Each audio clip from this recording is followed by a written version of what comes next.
questions and answers. Welcome to our May 5th live car shopping strategies. My name is Deshone. I'm known as Deshone the Auto Advisor. And over the next 60 to 90 minutes, I'm going to be sharing what we call the cars from home philosophy, the way you can shop, get bids, make your car buying simple, empower yourself, and guarantee that you did not leave any money on the table. We're going to talk about a lot of things you may not be familiar with. We're going to talk about things you have not heard before. We're going to tear back some mindsets that the car business has programmed in us for their profit. And we're going to tear down those mindsets because they're costing us thousands and they're making the greediest dealers in this country thousands of dollars. And we're going to get rid of that. So this show is sponsored by my new digital book. It's called Cars from Home, 7 Steps to Saving Time, Money, and Avoiding Dealerships. So I wrote that book to give you everything I know, everything I learned at Mercedes-Benz, at General Motors, running my own brokerage, and the hundreds of people, thousands now, that we've helped since 2021 to empower themselves in their car purchases. So part of my welcome offer to you is it's normally $97. You can get it for $24. That's my welcome offer for 30 minutes, anytime during the broadcast.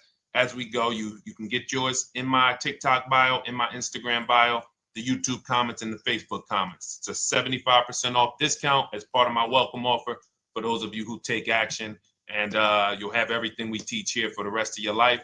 And you'll be able to move the same way you're going to hear me move and the way a lot of people I'm going to show you guys are moving. So no questions off limits. Feel free to start typing your questions. We are live on Instagram, TikTok.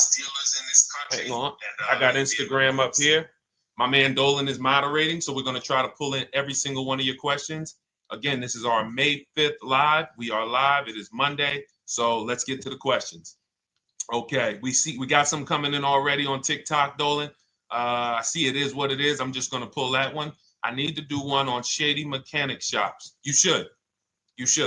If that's your area of expertise, the public needs to know from someone who's an insider what is going on in mechanic shops. I'm sure they get a lot of value. If you guys want, it is what it is to launch a channel teaching people how to avoid shady mechanic sites, type ones in the chat so he can know that he should go ahead and do that. Or she. I can't see if you're a man or woman. But let's get some questions going. Yasoy Tommy, I see you on TikTok. Interested in leasing, but I know I will go over the mileage. I drive a lot. Well, here's what you do. Give you an example. I'm leasing right now. I've never needed more than a 15,000 mile per year lease. So all of my leases have been 12,000 miles. I've never needed more than a 15,000 mile per year lease. Now, sometimes, that was because my family worked a little further from where we lived. We got a 15,000 mile per year lease, but most of the time I'm getting 12 because that's what I need. That's what I use. Now I'm paying $499 a month for this $55,000 Infinity truck. I got a 1% lease on it. I got my bids, the way we teach at Cars from Home. We're big on multiple offers. That's the only way you're going to save the big money and guarantee you got all the money is to get multiple bids. We teach you how to do that. You can do it by phone too. If you want to try to do it by phone, God bless you. We do it through email. We do it through emails and templates, and that's what we do. But I'm paying $499 a month for 12,000 miles. Now, let's just say I needed 15,000 miles.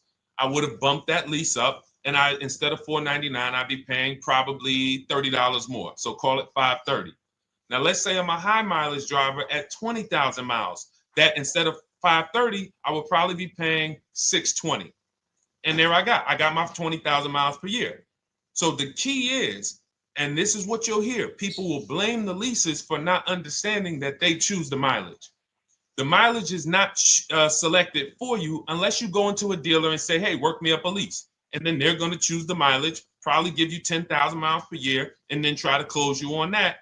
But that's not the way we shop. We're going to shop and we're going to adjust our miles based on what we need. So if I needed 20,000 miles per year, I would probably be paying $620 instead of $499.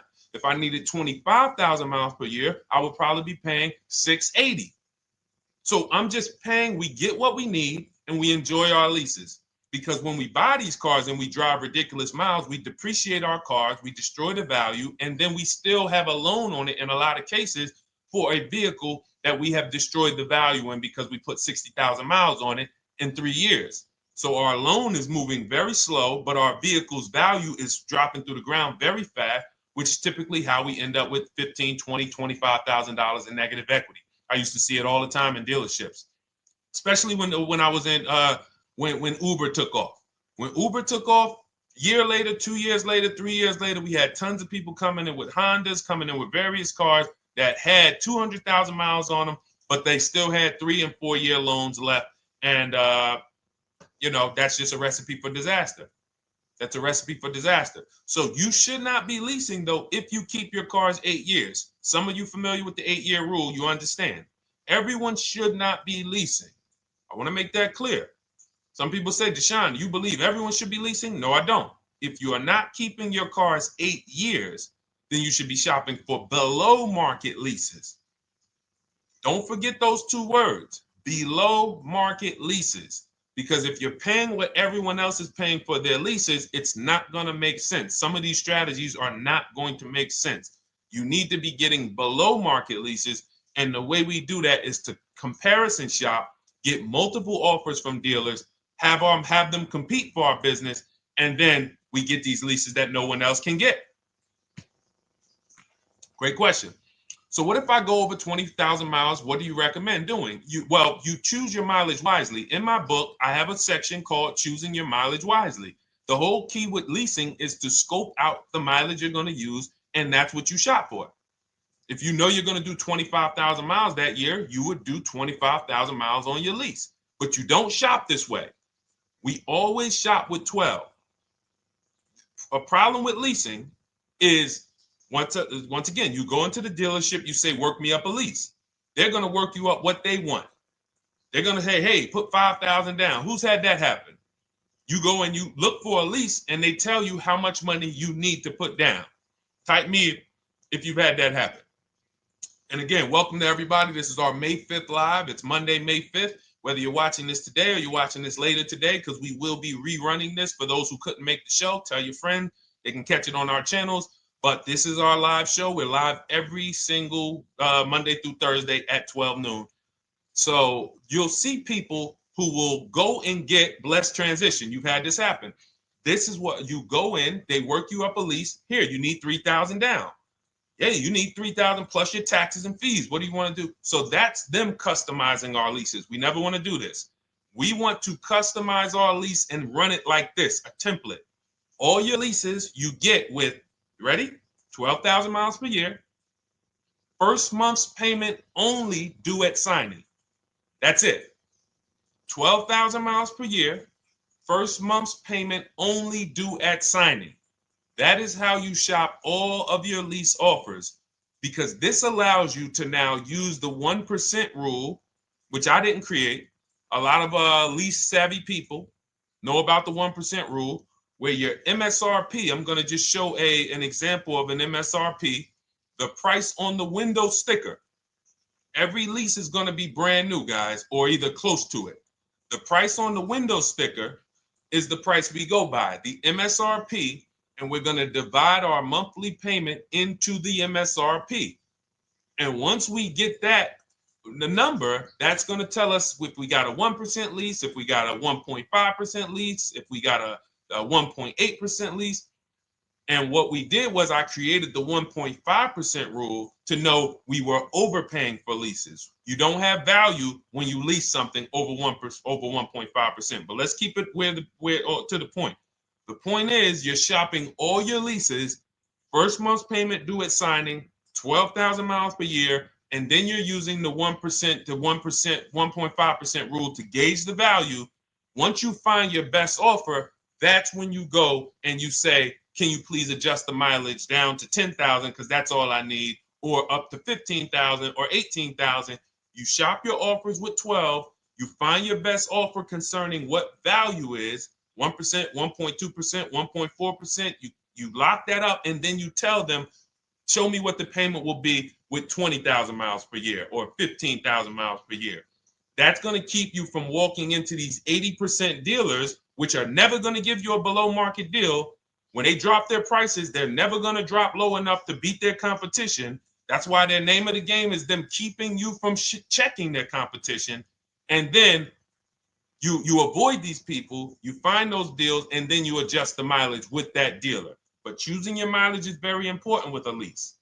And that's why you should take 5 minutes, 10 minutes, tally up your lifestyle over the next 3 years, and you choose your mileage that you need. Great question. Let's go, Dolan. I'm getting married today. Congratulations to Ash on Facebook, everybody. Ash is getting married today. Congratulations. May God bless you with a healthy, lifelong marriage. Hallelujah. All right. Angel on YouTube says, can I lease for 36 months, then purchase to have a lower payment instead of buying at a higher payment? Now, what he's asking or she's asking is, I want this new car, but if I buy the new car, then I'm going to have to pay for the new car, in which case it's too unaffordable. So can I lease it first and then buy the difference at the end? Yes, you can. Let's talk about why that's not that financially wise. There are signals, guys, that tell us we are looking at vehicles that are too expensive for us. Signals. Would anyone on here take a 50-year mortgage? Anybody? Anybody? We got some smart people on here. Anybody volunteering for the 50-year mortgage, ladies and gentlemen? Anybody? Come on, somebody.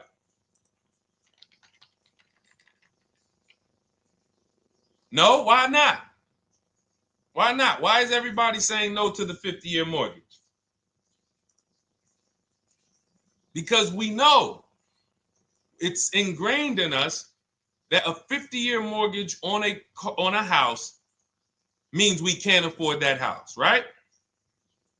Same thing with cars. There's signals. And so when we cannot finance a brand new car and it's affordable, what should we be doing? We should be going to get a pre-owned car. That's what we should be doing. So some of you have the luxury where you could afford both a new version of the car you want, and you can afford a pre-owned version, of course. So you might say, Deshone, I could afford both. I want this car, but I could afford, which one should I get, new or pre-owned? Thank you to the new gifter, Jeffrey Jones. Welcome. The Black King. Thank you so much. Gifter badges. Appreciate everyone who supports this broadcast. Thank you so much. You helped me to keep this information going. So what you're saying is, I could afford both. Which one should I get? In that case, it's a matter of your values. Do you want a brand new car? You want to treat yourself? You only get it every 10 years. So it's like, hey, I only get a new car every 10 years. I'm going to treat myself to a brand new one. Curtis Thomas, thank you for sharing. Or you might say, you know what? I want to go to value play. Even though I could afford a new one, I want to knock 20, 30, 40% off the price, and I want to get me a pre-owned version. So that's the people who could afford both. Some of you, you're like Angel, who like, I want this car, but I can't afford it new. In which case you go pre-owned, because you don't want to lease a car 3 years, even if you get a below market lease deal, great lease payment, turn around and buy the difference, because you're typically going to need a 5 or 6 year loan for the difference. Once you get that 5 or 6 year loan, you add that to your 3 years that you leased the car, and you got 8 to 9 years of payments on the exact same car. 8 to 9 years of payments on the same car. This does not make financial sense to pay that long on a car. This is, you can't reach the reward stage where the car is paid off and you're putting money to the side for maintenance and repairs. You know, you got a paid off car, because the goal with purchasing is to get to that long-term ownership where the car is paid off. I don't owe anything on it. You know, I got a couple $100 I put to the side for maintenance and upkeep, but that's all. That car is paid off. I can keep that thing for 15 years. I can pass it down to my son, my daughter. We got an extra car in the family. That is the value of purchasing. So if you have a payment for 8 years on a car, you don't get to that stage. So that's why before I would ever recommend someone lease and then purchase the balance, I would recommend someone purchase a quality pre-owned car and get it at a below market price. Okay, does that make sense? Okay, everything that we're talking about, guys, is in my new digital book. It's called Cars from Home, 7 Steps to Saving Time, Money, and Avoiding Dealerships. Has everything we teach, because the name of the game is learning how to structure your deals. When should I lease? When should I purchase? And then once you have your structure, getting bids on everything to make sure you don't leave any money on the table. When you get bids on everything, you're never going to lose any money on your trade-in, because you didn't just get one offer on your trade-in, you got bids. You're never going to overpay for your interest rate, because you didn't get one offer on your loan, you got bids. You're never going to overpay for the new car or the used car you're buying, because you didn't get one offer on it, you got bids. And that empowers you to control the transaction. That is what we teach. That's in my new digital book, step by step. You can get your copy for 75% off, normally $97, but it's part of our welcome offer for 30 minutes. You got it in my TikTok bio, Instagram bio, YouTube comments, or the Facebook comments for $24. Okay, enjoy it, use it. All right, let's keep it going. I need to buy a car. I want to know how to buy the advertised new the new SUV vehicle for under $10,000 or even under $20,000. I don't really understand the question. Let me read it again. I need to buy a car, and I want to know how to buy the advertised new vehicle for under $10,000 or even under $20,000. Are you saying that's the discount you're looking for, or are you saying that is my budget? Please let me know. I don't quite understand. Go ahead to the next one, Dolan.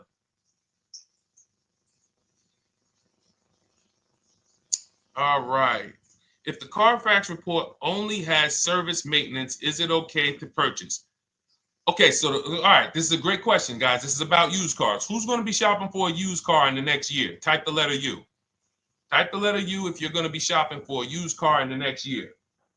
And for those who just joined, this is our Monday, May 5th, live car shopping strategies. So we are live every Monday through Thursday at 12. And for those of you who are watching the rebroadcast later in the day, you can, you'll get your questions answered. Somebody might ask a similar question, or you can join us Monday through Thursday at 12 live.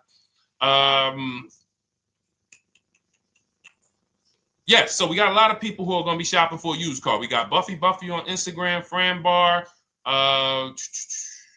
Who else? A lot of people not buying? Okay. Instagram, the only people buying used cars? Okay, well, let's talk to you guys. Listen, so here's when you're looking at a used car, what you're focused on is first the service record. First the title history. What is the title history? That means, is it a salvage car? Is it a frame damage car? Is it a now, well, let's start first. Where do we find these cars? Let's start there. We're not going to lots. We're not stumbling onto people's lots. That's what they want. We do not want to go through our neighborhoods looking for used cars.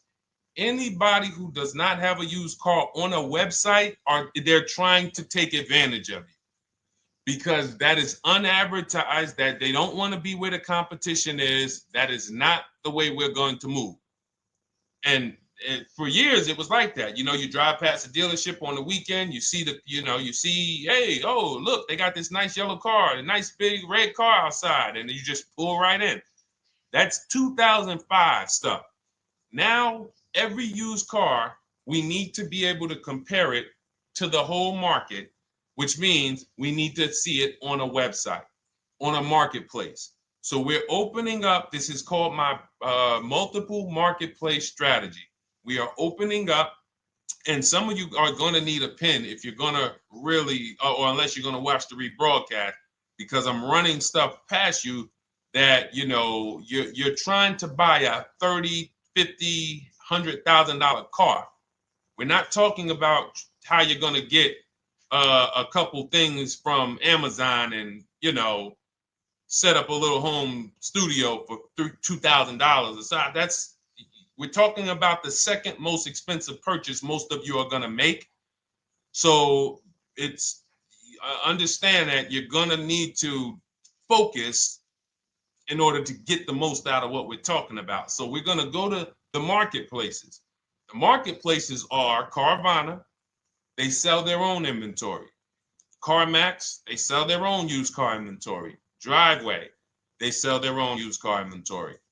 We're going to go to now dealerships. AutoNation, they sell other people's, they sell their own. They buy and they relist it on their website. But then you have Car Gurus, you have Carfax, you have Kelly's Blue Book, no, not Kelly's Blue Book. You have Auto Trader, Car Gurus. So we're going to all these marketplaces, we open them right up in one tab. So now what we're doing is we're putting in our criteria, and what we want to do, we want to go 100 miles out. Even if you're not willing to drive 100 miles out, you want to see what the whole market looks like within 100 miles. So now, if you know what you can afford, then you can put in your price criteria.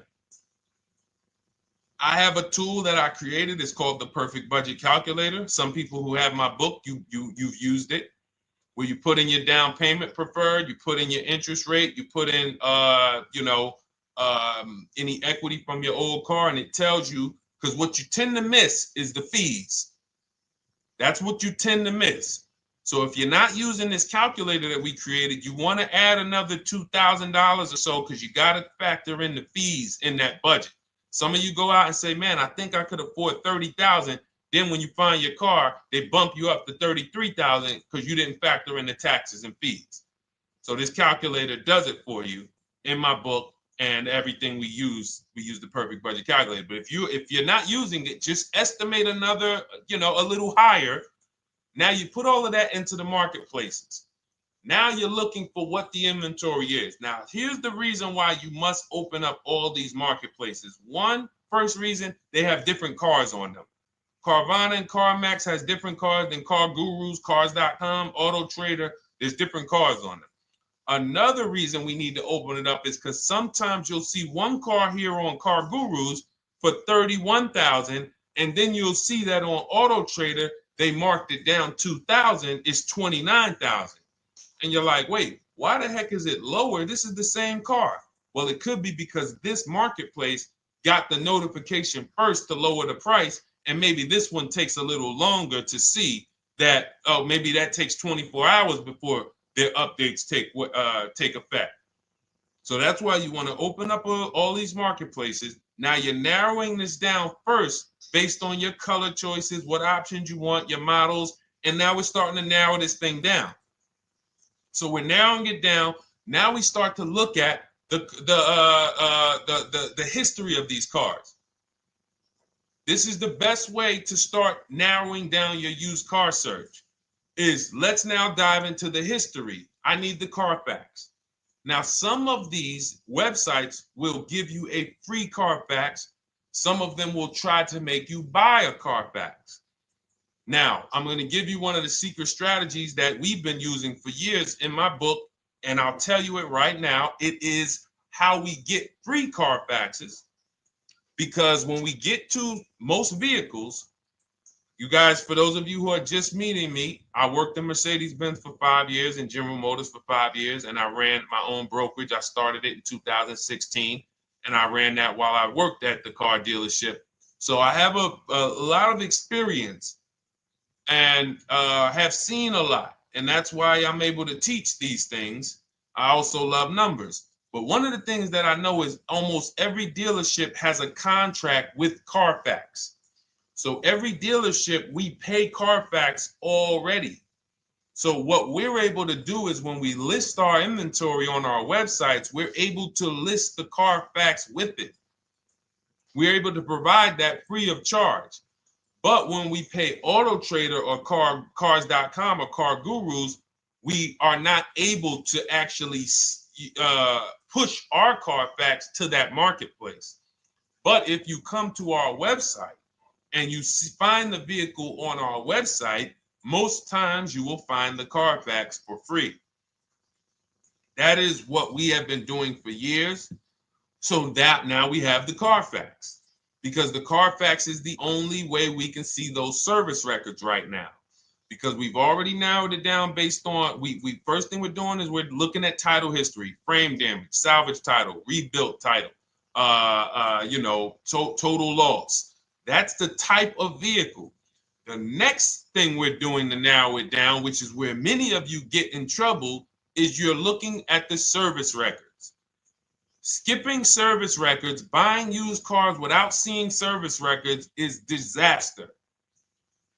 The biggest indicator on if a vehicle was taken care of is what is on those service records.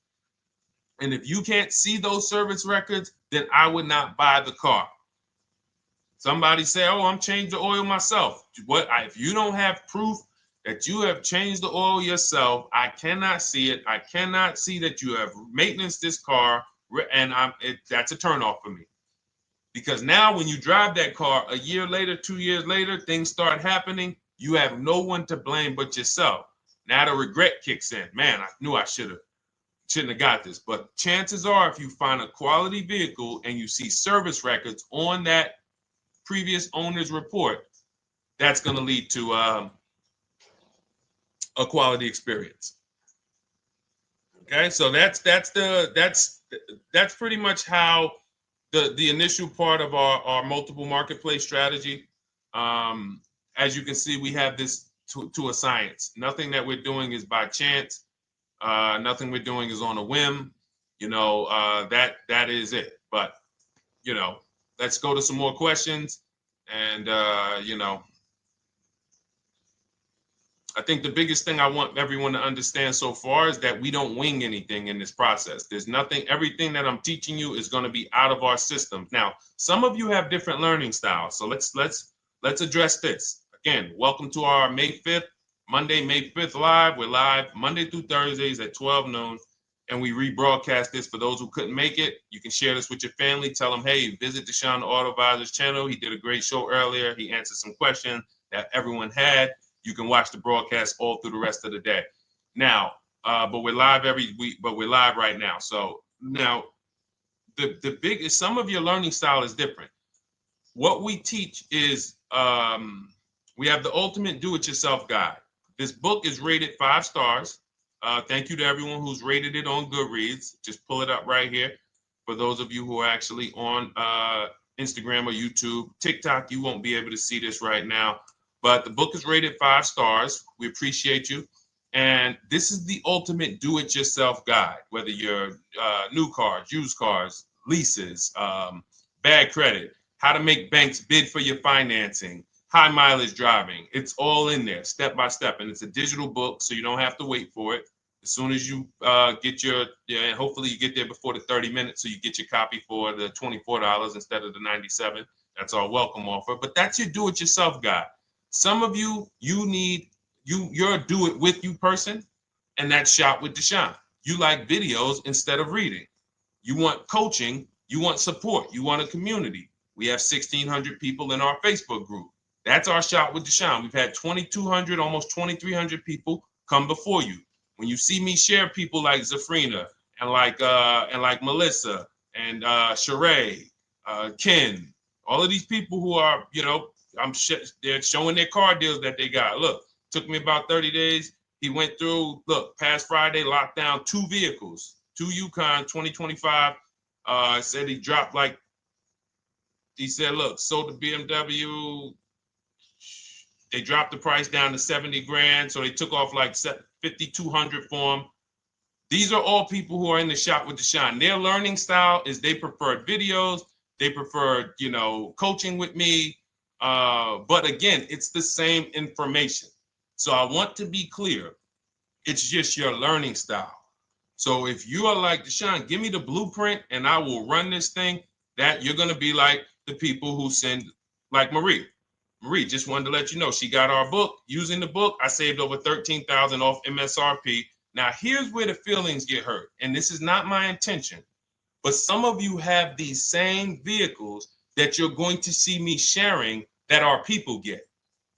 And when you see what they paid for them and what they're getting off of them, you're going to see, wow, I did not get that. I did not get that type of discount. So all of you who have this 2025 GLC coupe fully loaded, she said they took $13,000 off MSRP. She got her bids from home, got my payment to be hundreds lower per month, maintenance included, no money down. We are masters at no money down deals. You should not be putting money into these cars unless you intend to keep them for 10 years and you got a great price already. You got a huge discount already. You should not be putting money into these cars. I have never done more than $1,500 out of my pocket for any lease. And when my car that I bought, I put money down on that because I bought it to keep it. But everything else, we are shopping with no money down. So you're going to see that a lot. So again, depending on your learning style, you can head to my bios and to the comment sections, open the Cars from Home Toolkit, Shop with Deshone might be right for you. I don't care how you get the information as long as you are saving the money. I don't care. If you could do it with a $24 book, do it with the book. I would rather you say, man, this guy Deshone helped me. I bought his book. I got it on the sale because he did the welcome offer for $24. And man, I done got 4, 5, 6 cars using this thing. And all I paid was $24. Congratulations. I will celebrate that. I wish that for everyone, but that's not everyone's learning style. So, okay, Dolan, let's keep it going. I'm sure we got a lot more questions coming in. Molly from Facebook, great to see you. Needed to be here. Well, I'm glad. I just ordered a new vehicle last week, expected to arrive in 3 months. I need a breakdown of how to get out if the options they want, get out of the options they want to the MSRP. Well, first of all, what you want to do is you want to get bids now. You do not want to wait. Those of you, she's ordered a car. She's scheduled to be here in 3 months, and she has not locked in her pricing. Now, the reason when we order a car, we are always getting our bids first because the closer your car comes to arrival, the less leverage you have. They know once that car comes in there, she's been waiting for 3 months. She is not going to want to walk away from this car. She is not going to want to do this all over again. And they're going to probably take a shot and say, or if you look for a discount at that point, you probably are going to be like, no, I'm sorry, we can't give it to you. So what we're going to do is we have to now send that request out. Now, there's 2 ways for you guys to do this, whether you're leasing or purchasing new cars. 2 ways for you to do this. You can do it your way, which is calling around. Calling around, not going into dealers, calling around, ask for sales managers, try to get yourself at least 5 offers. Because the only way you're going to see how overpriced the offers are is to actually get multiple offers. So I'll give you an example. I'm showing you guys on the screen what a market report looks like. So we also have a division. We shop for people's new cars and their leases if they have good credit. So when you see, oh, I tried to pull it up. It's not loading. So what you're going to see, and some of you who've used our stuff, you can testify to this. There is a huge spread between the best price and the worst price. Huge spread.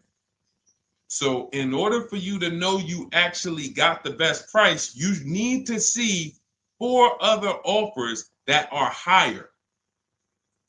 I'm going to say that again. Thank you to all the gifters on TikTok. Thank you, Jeffrey Jones. Appreciate it.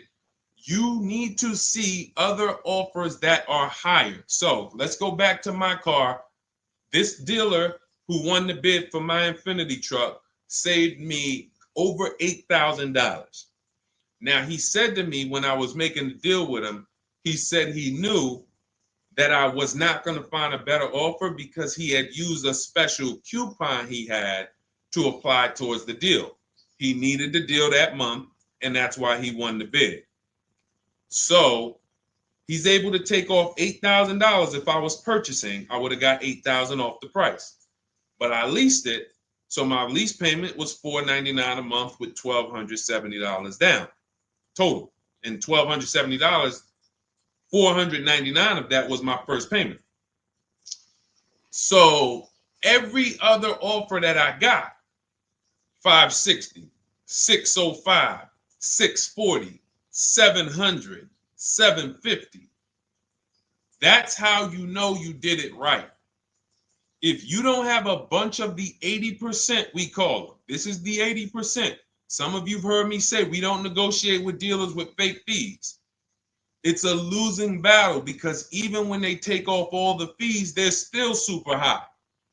I'm going back and forth by email. So if you're using what we teach, you're taking minutes out of your day. You're going back and forth with email. We close deals in 60 to 90 minutes. I'm not inviting anyone to car college. 60 to 90 minutes of emails back and forth. Next thing you know, we're closing a deal. But you're going to see, even after back and forth and telling the dealers through email, you can do it by phone. Hey, I'm shopping other dealers. Please make me your best offer. I have all the templates written. So when you're using our stuff, you don't even have to wonder what you're going to say. You just copy and paste our template. But even after that, you're going to see, wait, these people are still giving me super high prices, even though I told them I'm shopping, even though I told them I'm serious, I could buy the car right now, even though I gave them every single thing I need to give them to get an offer, they're still $150 a month higher than my best offer. That's going to prove to you that they are the 80%. They are not coming down. When they say this is our best deal to their customers walking inside, they're not lying. It is their best deal. It is not the best deal. It is their best deal. Their competition's best deal will blow their best deal away. And the only way you do that is by getting bids. So that's what you need to do, Molly. Take exactly what you're looking for. If you want to call around, call some sales managers and say, hey, listen, this is what I'm looking for. I put in an order, but I'm not dead set on the price yet. Haven't really gotten, I want someone to lock in a price for me. And hopefully you're purchasing, because if you're leasing, it's tough, because once that lease comes in, you do not know what the lease program is going to be. So if the lease program is bad, then you could find yourself jammed up. Now, here's what we try to do to prevent that. It's not always possible. Here's what we try to do. Once you have found the best dealer who's won the bid, now what you're going to do is say, based on this price that you're selling me the car for, can you give me a lease estimate now? So let's say I'm ordering this Infiniti. I shop around, I find a dealer who says, all right, Deshone, I'll place the order. I'll take $6,000 off list price for you if you do the business with me. Perfect. Can you give me a lease quote based on that now? I know this is not the vehicle. My vehicle's coming, but can I get some type of an estimate of what it would be? And then I look at that, and if it's affordable, now I place my order. But I'm not placing an order for a lease blind, not knowing what my payment's going to be when that car gets here. Okay? Does that make sense? I know I may be typing, this is heavy. That's why I told you guys, when you're here with us in car buying, below market car buying strategies, this is like short 60 to 90 minute master classes. This is not lives where I'm showing you how to make macaroni and cheese and turkey and like, okay, yeah, you got your music playing in the background. Hey, listen, all right, what I need? Oh, hand me the Sazon. No, you could do multiple things. This is heavy finance talk for 60 to 90 minutes, and it will change your life. And I just saw my girl, Lisa. Lisa, good to see you. Lisa's been, she's been learning from us and rocking with Cars from Home. Let me see. I'm glad you clarified, even if no money down on the lease, you still really have to give them the first month's amount. Yes, I don't know what I'm going to do yet, buy or lease. No matter, I'm learning lots and sharing with my peeps. Thank you, Lisa. Thank you. Now, technically, you don't have to give them the first month's payment either. What I do is our templates all involve shopping, first month payment due at signing. But if I wanted to, so let's say, for example, on this $499 a month lease I got on the Infiniti, and I'll actually will add this because I'm glad you said that. The lease that's your first month's payment, so it's not considered money down. It's considered your first month's payment because you're leasing, you're paying 36 months or 39 months. We don't do 4-year leases. We don't even do 3.5-year leases in most cases. We're not doing it. It's 36 months, 39 months. And if they have a really, really good program for 2 years, they will tell us about it.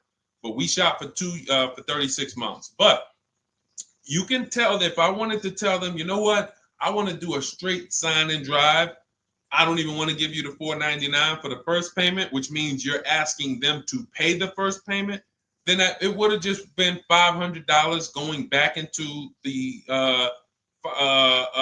cap cost, which would raise the payment probably with interest and taxes, maybe 15, 17 bucks, something like that. So if I truly wanted to bring nothing to the table, I can just have them to, cap the first month's payment. You can do that.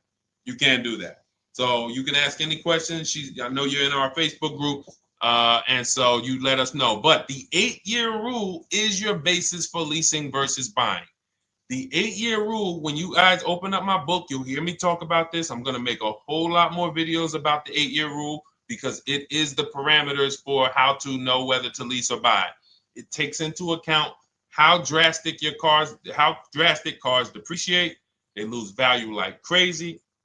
All the losses are in the first 5 to 7 years, and you don't win until you've kept the car at least 8 years, compared to someone who's getting a below market lease. So let's take an example. You look at somebody like, Brian. Brian got my book. Just finalized my first ever lease using your system. 2025 HRV Sport all-wheel drive, $30,000, $505 MSRP. So this is a $31,000 vehicle almost, and he got it for $395 a month, which is a 1.2% lease, no money down. Now, his initial quote from this dealer was $434. This is the winning dealer. But in my book and in our systems, we have a counter offer calculator where we put all the offers we get into the calculator, and then it calculates the best offer and it tells us what to counter. So his initial quote was $434. He countered with the calculator and ended up closing his deal at $395. So these are the people that, for all of you who you're like, wow, are there any cars out there with a $300 payment anymore?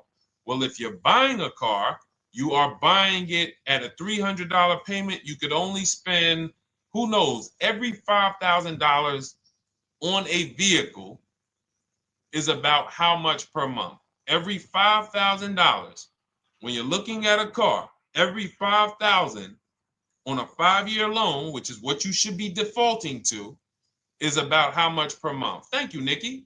Nikki got a #1 gifter badge. And I don't really know what all of that stuff means, but I definitely appreciate it. The Black King, thank you so much. I just know it means you guys support the show. So I appreciate it. So who knows? Every Nucci Graham is and I wanna Nucci Graham will address you next, because as soon as you get your book, on the thank you page it says, "Thank you for your purchase. Click below to open your book." So we'll address that shortly. But okay, thank you, Lisa. Yes, every $5,000, and Nikki, $100. So this keeps you in the safe zone. When you are looking for how much loan I'm going to take, you are looking and saying, every $5,000 is going to cost me roughly $100 per month. So if I want to spend $400, then my loan needs to be about $20,000, which means I'm looking at this car. If I'm going to buy it for $23,000 plus fees, and I want to be at $400, I'm going to have to come up with some more money down, because I need to get my payment here. I need a $20,000 loan. I'm not going to go in looking at a $20,000 car and thinking, man, can they get me to $250 a month on this? No money down, because the math doesn't make sense. Because the only way they can get you to that is to put you in a 7 or 8 or 9 year loan, which is a horrible deal. And they've done it to a lot of people, because you go in and you just say, get me to this monthly payment. And they're like, well, you didn't say how long.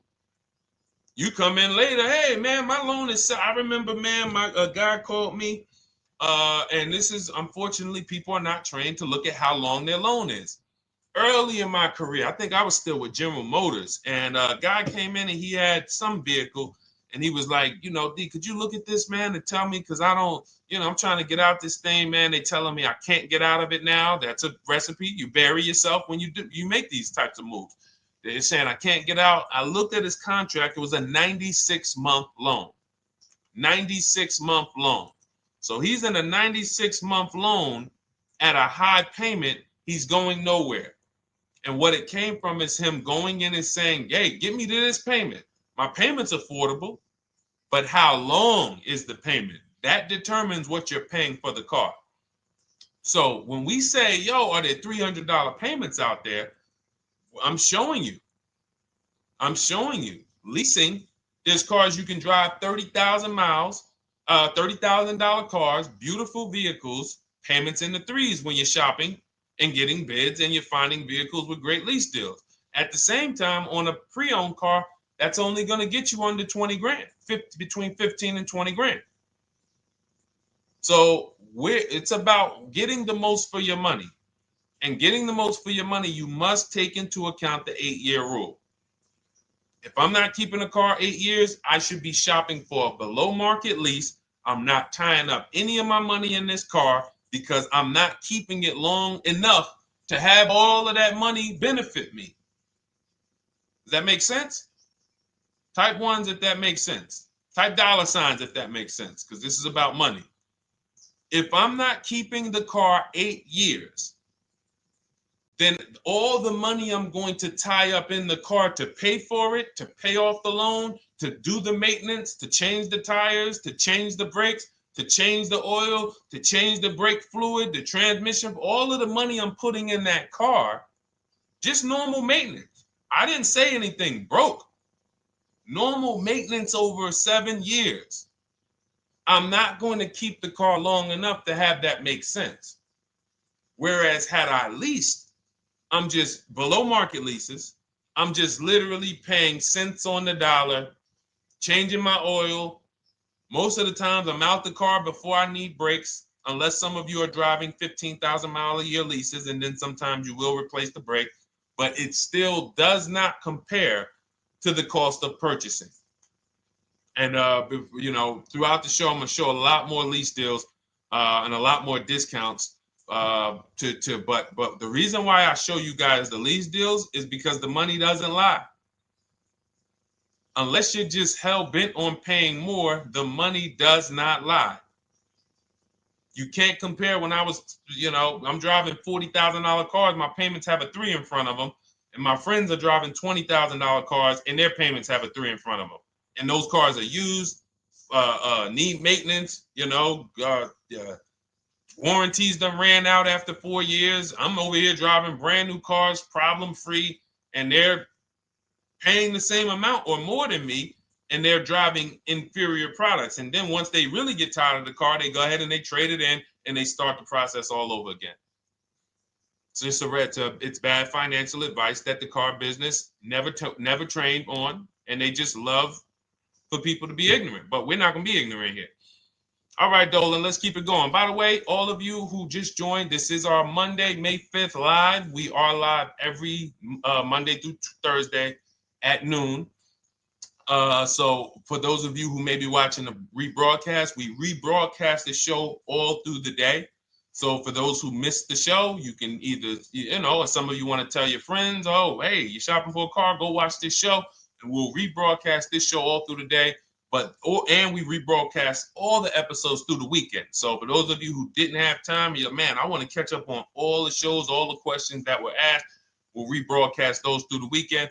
But we are live every Monday through Thursday between 12 and usually 1:30. You can have your friends and family tap in. You can bring your questions, and we try to get to as many as we can. All right, Dolan, let's keep it moving. Let's get to some more.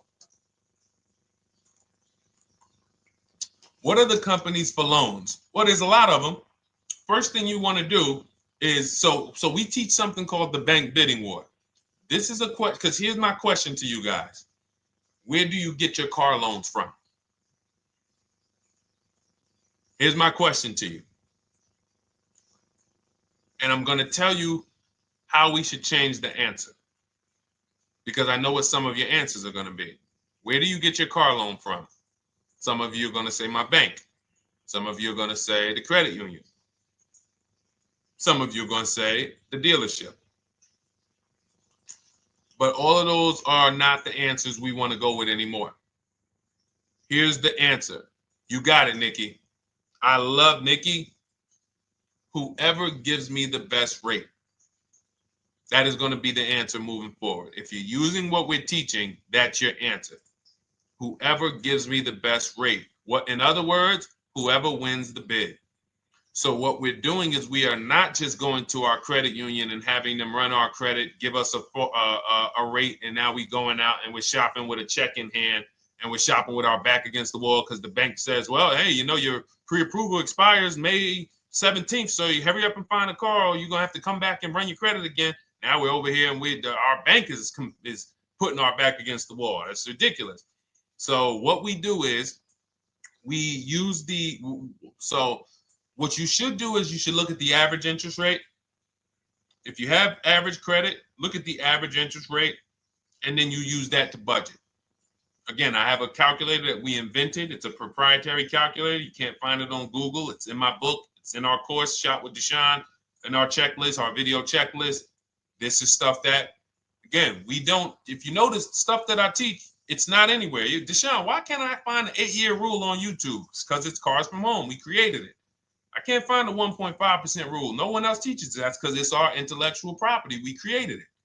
I don't mind people saying it, but they need to understand we didn't find this stuff. We created the stuff. So calculators, we invented them.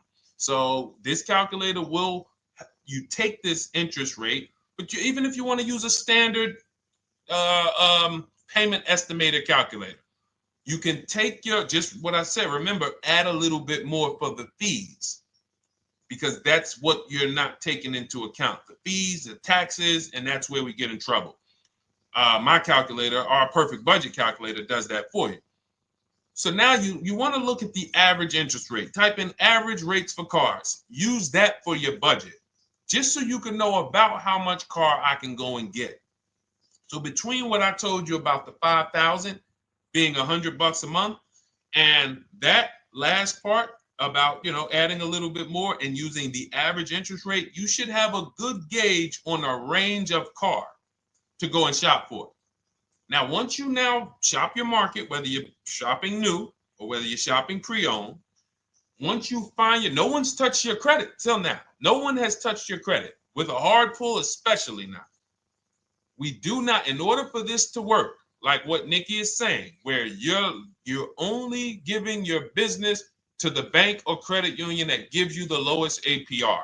In order for this to work and for you to be able to shop freely, no pressure, you need to make sure you don't let anyone run your credit with a hard pull before you find your best deal on a car.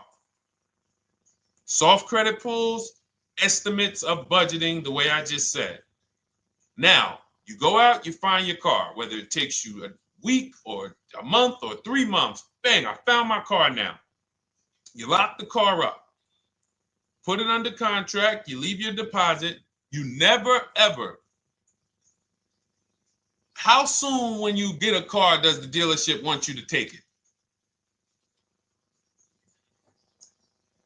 I like asking questions like this because we can prove how predictable most of the car business is. How soon after you purchase a car does the dealership want you to take it? Thank you, Janae. Immediately. Now, the reason for that is, there's various reasons. There's various reasons. Right then and there, Molly, yes. But what I want you guys to focus on is what you lose by taking it right then and there. You lose the ability to shop the interest rates. And shopping the interest rates is very important because you'll always wonder, could I have gotten a better rate? So what you do is you lock the car up, you let them know, hey, I'm going to go home, just give me my, let me get my paperwork so I know exactly how much I need to tell my bank. And here's the key, if you guys can beat what my bank or credit union gets says, then I'll give you the loan. See, some people think that I teach don't let the dealerships compete. I never teach that. What I teach is don't let the dealerships be your first offer ever. They are always your last offer, and they're competing against other offers that you got. So now you're going home, your car's waiting, you're going to see what your bank, your credit union can do, and then you go online. You can go right online. Auto loans online, auto financing online.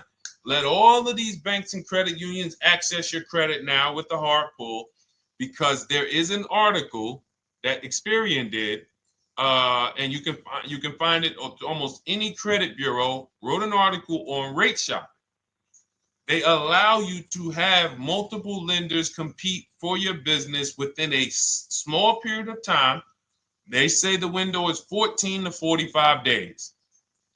So if the window is 14 to 45 days, how quick do y'all think I want you to do it? If the window says, because that's a big window, as long as you shop within that window, at the end, those multiple inquiries will have the same weight on your score as one inquiry, because it looks as if you were shopping and you were doing your due diligence. Thank you, Greg, Sheila, with these gifter badges. I don't know. It's like a nice. I appreciate it, Glendale. Thank you. So with these, when these banks are competing, what you're trying to do is say, everyone here on my end, we call this the bank bidding war. This is round two. Round two is you are bringing your car home. I'm sorry, you are at home. You're going online. You're calling your bank. You're calling your credit union. If you have one, you're going online. This will take you literally one day, not even. This maybe take you an hour. Because if they say that the window to shop is between 14 and 45 days, I want you to do it in 24 hours. We want all the competition in 24 hours. Because that guarantees we are way within the window. They're going to look and see, wow, this person bought a car. They had multiple lenders competing in a small period of time. They're not out here just letting people run their credit over, every week. Some new banks running their credit. So now you call the dealership afterwards. You say, hey, the best offer I got was from such and such credit union or such and such bank. If you guys can beat it, I'll give you the business. You allow the dealer to now shop you to their banks. In which case, they're going to call you and say, hey, good news, we got you a better rate. Or, hey, good news, we couldn't beat the rate, but we can match it. In which case, they save you the time, they save you the paperwork. Or they're going to say, hey, listen, that's a great rate you got. We can't beat that. None of my banks can beat it. And in which case, we guarantee all around we got the best rate, which is the goal we're looking for. As Nikki said, I'm only giving my business to who gave me the best rate. That is the bank bidding war. So when you get your digital book, Cars from Home, you'll get that in writing. We also have it in our Shop with Deshone video checklist for those of you who are more do-it-with-me types. Again, we're all about your learning style. And some of you just like, Deshone, I see you. Can you shop for us? What are these? I'm seeing a lot of you guys shop for people, new cars, new cars, leases only. And you have to have good credit. Your FICO scores need to be over 670, all of them. But if you don't, again, same result. We've been helping people get these results since 2021. And again, I am all about speed. These are short videos. The book is boom, action steps, action, action, action, action. I'm not trying to teach you everything about cars. I'm trying to walk you through a path, a 7-step path to get to the result you want all the time. Okay, I'm not taking you to car college. You're not going into the car business. You just need to know how to get the best deal. And that's what it's about, step by step. Okay, but for those of you who are just coming on, this whole show is sponsored by my new digital book. It's called Cars from Home, 7 Steps to Saving Time, Money, and Avoiding Dealerships. It's a digital book. Everything we teach about new cars, used cars, leases, below market financing, high mileage driving tips, bad credit tips for those of you who have your credit is not going to qualify you for everything else we're talking about. You need specific strategy. We have that specifically for people with bad credit inside my book and inside Shop with Deshone. So that's why I never believe in one size fits all car buying advice, because all of you are in different situations. So how does somebody look saying, you all should do this? We're all in a different situation. I have a trade-in. He doesn't. He has a lease that's coming due. He doesn't. Oh, he has a lease that's coming due. He has equity in it. We need to help him get that equity out. He has a lease. It has an equity, but it has a third-party restriction. We can't talk to people the same. That's why everything we do is custom and letting you know, no matter what your situation is, it's very common to us. Very, very common. So, all right, let's keep it going. We got some more time, Dolan. Pull them up. More questions. All right, yeah, I see we got a couple more coming in on TikTok. How do I get the book? Well, the book is in my TikTok bio. In my Instagram bio, there's a website there. It's Cars from Home Toolkit. And then you'll see the welcome special for $24. So the book is normally $97, but as part of our welcome special, you got 30 minutes to get yours for $24. So you won't pay the $94. You get 75% off. We also have a link for you guys on Facebook and YouTube in the comment section so you can get your copy. And if you're going to spend a couple more minutes with us, I would appreciate if you share the broadcast with one person that you care about, so that can help. We can help get this information out, and we can help change lives. If you didn't receive your ebook, well, first of all, as soon as you purchase your book, you're going to see a thank you page. It says thank you. Screenshot this page, and then it says below, click the link below to open your book. So you actually get the link to open it as soon as you make the purchase. And then I say I also emailed you a copy. So sometimes people type their email in, one letter's wrong. Obviously, we can't send a book to an incorrect email, which is why I have my support team's email right on there, so that if you don't see that book within 5 to 10 minutes, you email my support team, hey, I didn't get the book. They'll get you the book right away. So as you can see, I want you to, Dolan, can you put up, do we have anywhere with, we can put up the support team's email for this person, and just send an email to support. There you go. Thank you so much. Support at Deshone the Auto Advisor. Thank you, Dolan. Best moderator in the world. All right, so shoot them an email. Just let them know. Give them your first and last name, and they'll check the record, make sure that we have a purchase from you, and they'll send you your book right away, so you can dig right into it. Okay? All right, let's keep it. We work with clients all around the country.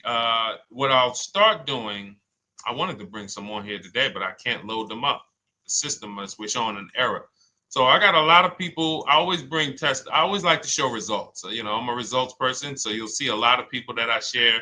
Brian, who has our book, and, you know, his lease, Marie with her $13,000 off.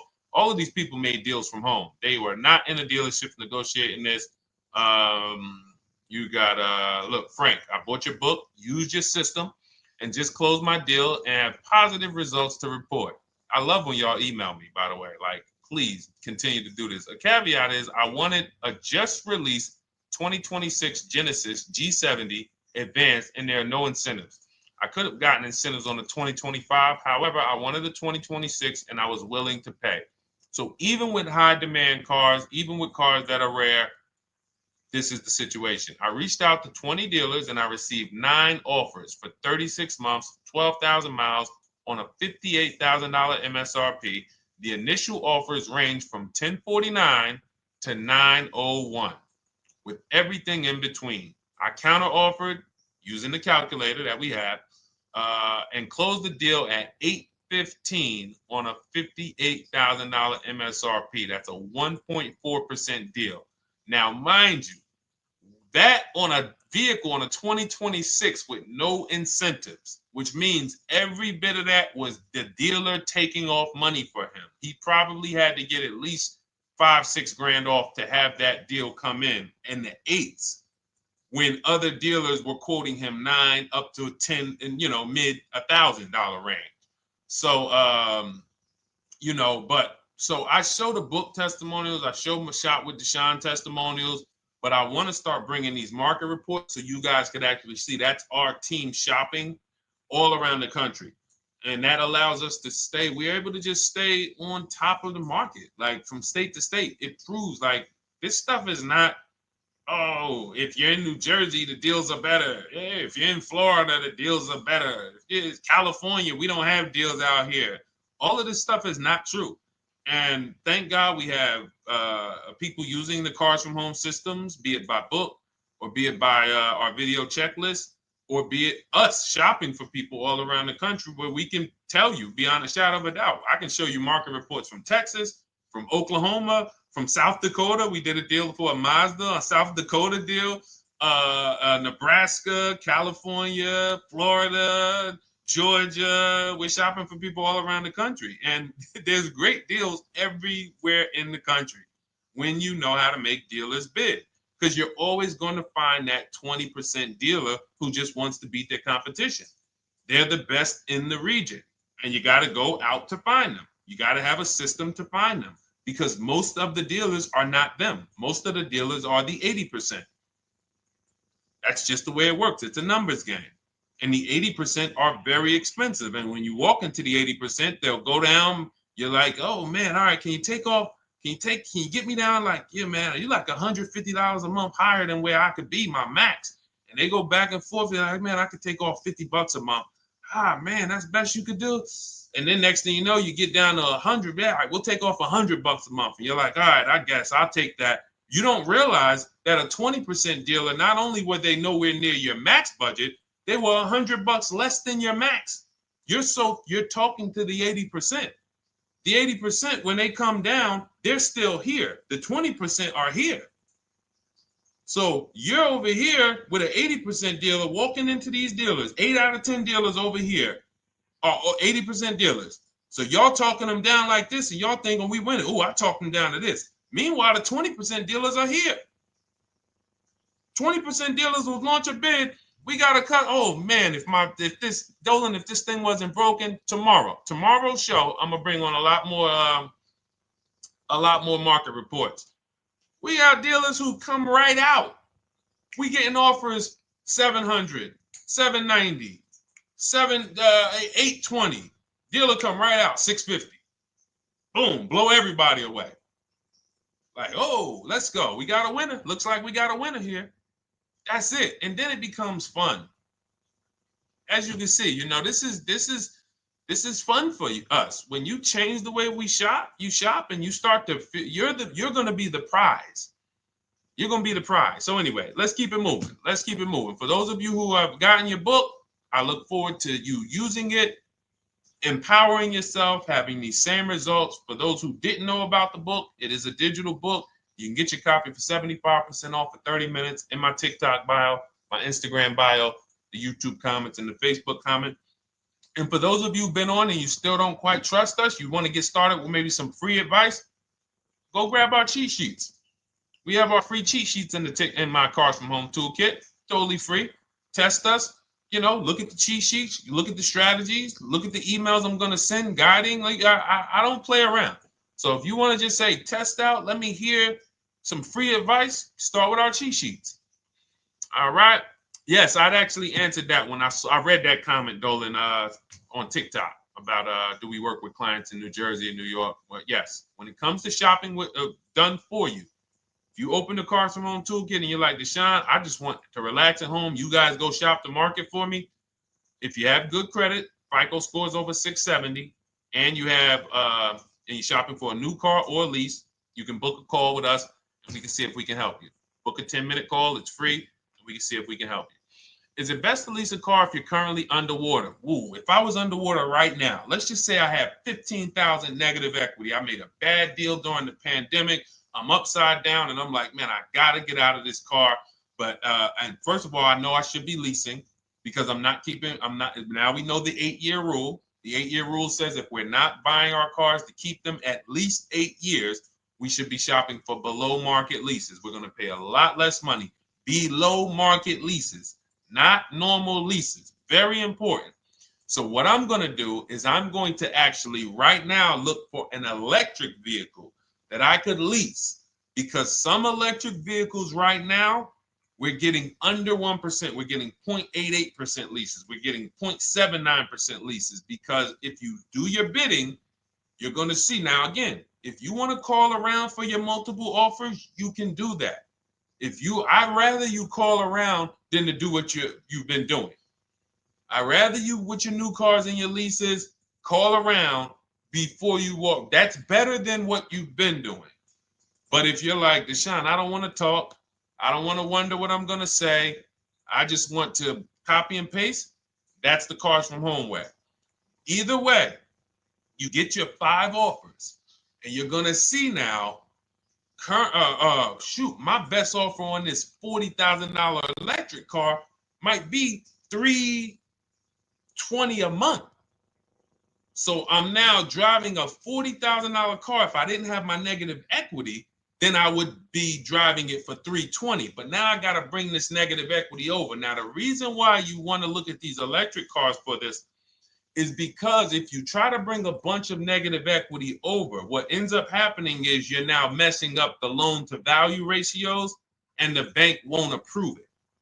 So you might go in and look at a $40,000 car, and now you bring this 15 grand of negative equity, and the bank is saying, we're not going to loan $55,000 on a $40,000 car. We're not doing that. So that's when they'll say, some of you may have heard this before, you have to put money down. They'll say, we can't get you approved unless you can put $3,000 down, $5,000 down. You have too much negative equity, and the bank is not going to approve it all. But when you get your bids on some of these electric cars, you're going to get $10,000, $15,000 off. And this is specifically what I would be looking for. I would be looking for the electric vehicle that when I get my bids, I'm saving 15 to 18 to 20 grand off. And if you guys don't think that's possible, you haven't been here for long. You know, this is Milligan. She bought her Mercedes EQE last year. She literally, MSRP of her car was $79,245. She got almost $30,000 off the vehicle. Almost $30,000 off the vehicle. $51,359 is her price. $79,000 vehicle. She got it after rebates, after discounts, after everything. $51,359. So you take a vehicle that you can get a huge amount of money off, then you bring your negative equity over. So now that payment goes from $320. Yes, it might go up to $575 or $600 even. But I know I'm in a nice car now. I'm in a brand new car, and after 3 years, I'm done with that negative equity. So that's what I would be doing. And if God forbid the car gets totaled while you're driving, you're out of the negative equity in a lease. So if I rolled that negative equity, 15 grand over to this car, now I'm driving it. Boom. All right, I got this electric car. I'm out of the negative equity. I got a good value. I'm in a $40,000 car. My payment is affordable. Now I'm driving. Oh, shoot, car gets totaled. I'm out. I can go get me another car now. I can go and get the same exact car, but I can get it for $320 now. So, you know, that actually is the reason why people commit insurance fraud and total their cars or get them stolen intentionally. But no, that's just something to keep in mind. Something to keep in mind. Because most of you, when you start leasing, you're going to see that was my reason for negative equity. That was my reason I kept having negative equity, is because I wasn't leasing. And that was the reason I was paying more money for cars than I should have, because I wasn't leasing. And again, the key is getting below market leases. You walk into a dealership and say, work me up a lease, you're not going to have these payments that, you know, we're talking about here. It has to be below market leases. That comes through multiple offers. Only way. All right, let's keep it going. A lot more questions. No gap then. Is that your first time leasing? Well, no, we'll get to that. I see it's a little conversation happening on TikTok over here. By the way, everyone, this is our Monday, May 5th live. We're live Monday through Thursday. Tell your friends, please. I would love for those of you who are going to keep joining us to see some friends tomorrow, family members tomorrow, co-workers. When you are at work, when you're talking to people, if they say they're car shopping, I would love for you to invite them to our live shows Monday through Thursday at 12. And if they couldn't make the show, we will rebroadcast each episode for the rest of the day. So after today, after we end the show, if you guys want to refresh on some things or you want to whatever, you want to send people, we will rebroadcast this episode for the rest of the day. And then on the weekends, we put together a weekly compilation. We broadcast them all just for the people who couldn't make the live shows. But every Monday through Thursday, we are here. And yes, happy Cinco de Mayo to you too, Nikki, and to everyone who celebrates. All right, what do you think about waiting till December month, mid-month to buy a vehicle? I do not. Dealers need cars to sell before that. It's a myth. All right, we're going to dispel a myth, okay? When have we been taught that the best time to buy a car is? Thank you to everyone running up the likes on TikTok. We're at 3,400 likes. Every time you hear something you like, you double tap the screen. That makes a big difference. It sends a message to TikTok that we're doing something good over here. Okay, end of the month. Yes, sweet now. End of the month. So we're gonna peel, like I told you guys when we started the broadcast, right? We are gonna, yes, Molly, last day of the month, right? So this is what we have been taught. Last day of the month, come on in. That's where your deals are, right?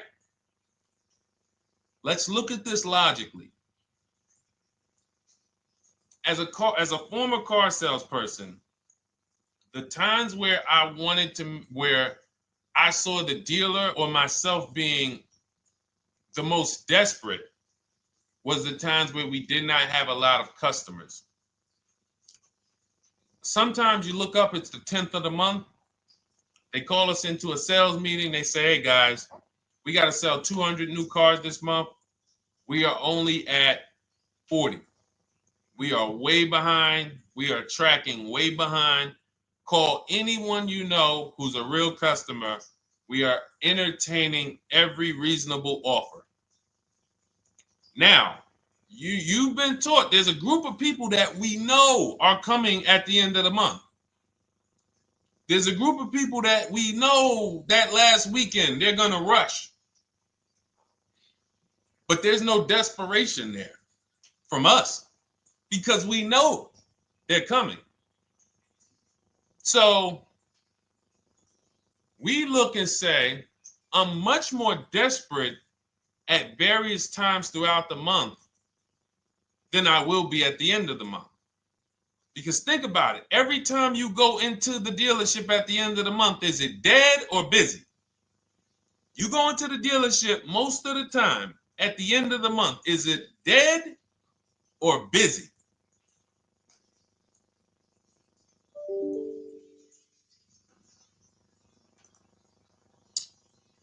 Thank you. It's a zoo. It's a zoo. Customers everywhere. That means all the car salesmen are not worried about making a deal. In fact, they're looking at you and saying, hey, Molly, thank you. Listen, I know you, look, I know the payment's $780 a month. I know you said you wanted to be at $499, but, we've been going back and forth. Can you work your way up, get closer to the $780? Because they know now we can take a shot. Because we have some other customers behind you, Molly. Did you see the people walking out? These people just walked out. They're mad. We don't have enough salesmen here. We got people waiting 40 minutes to speak with somebody. Do you think you're getting the best deal when that's the energy? Yes or no? Let's just be honest here. See, you might forget some of the lessons that we teach if you don't have our books and if you're not in our video checklist and coaching. You might forget some of the lessons, but hopefully you won't forget the stories.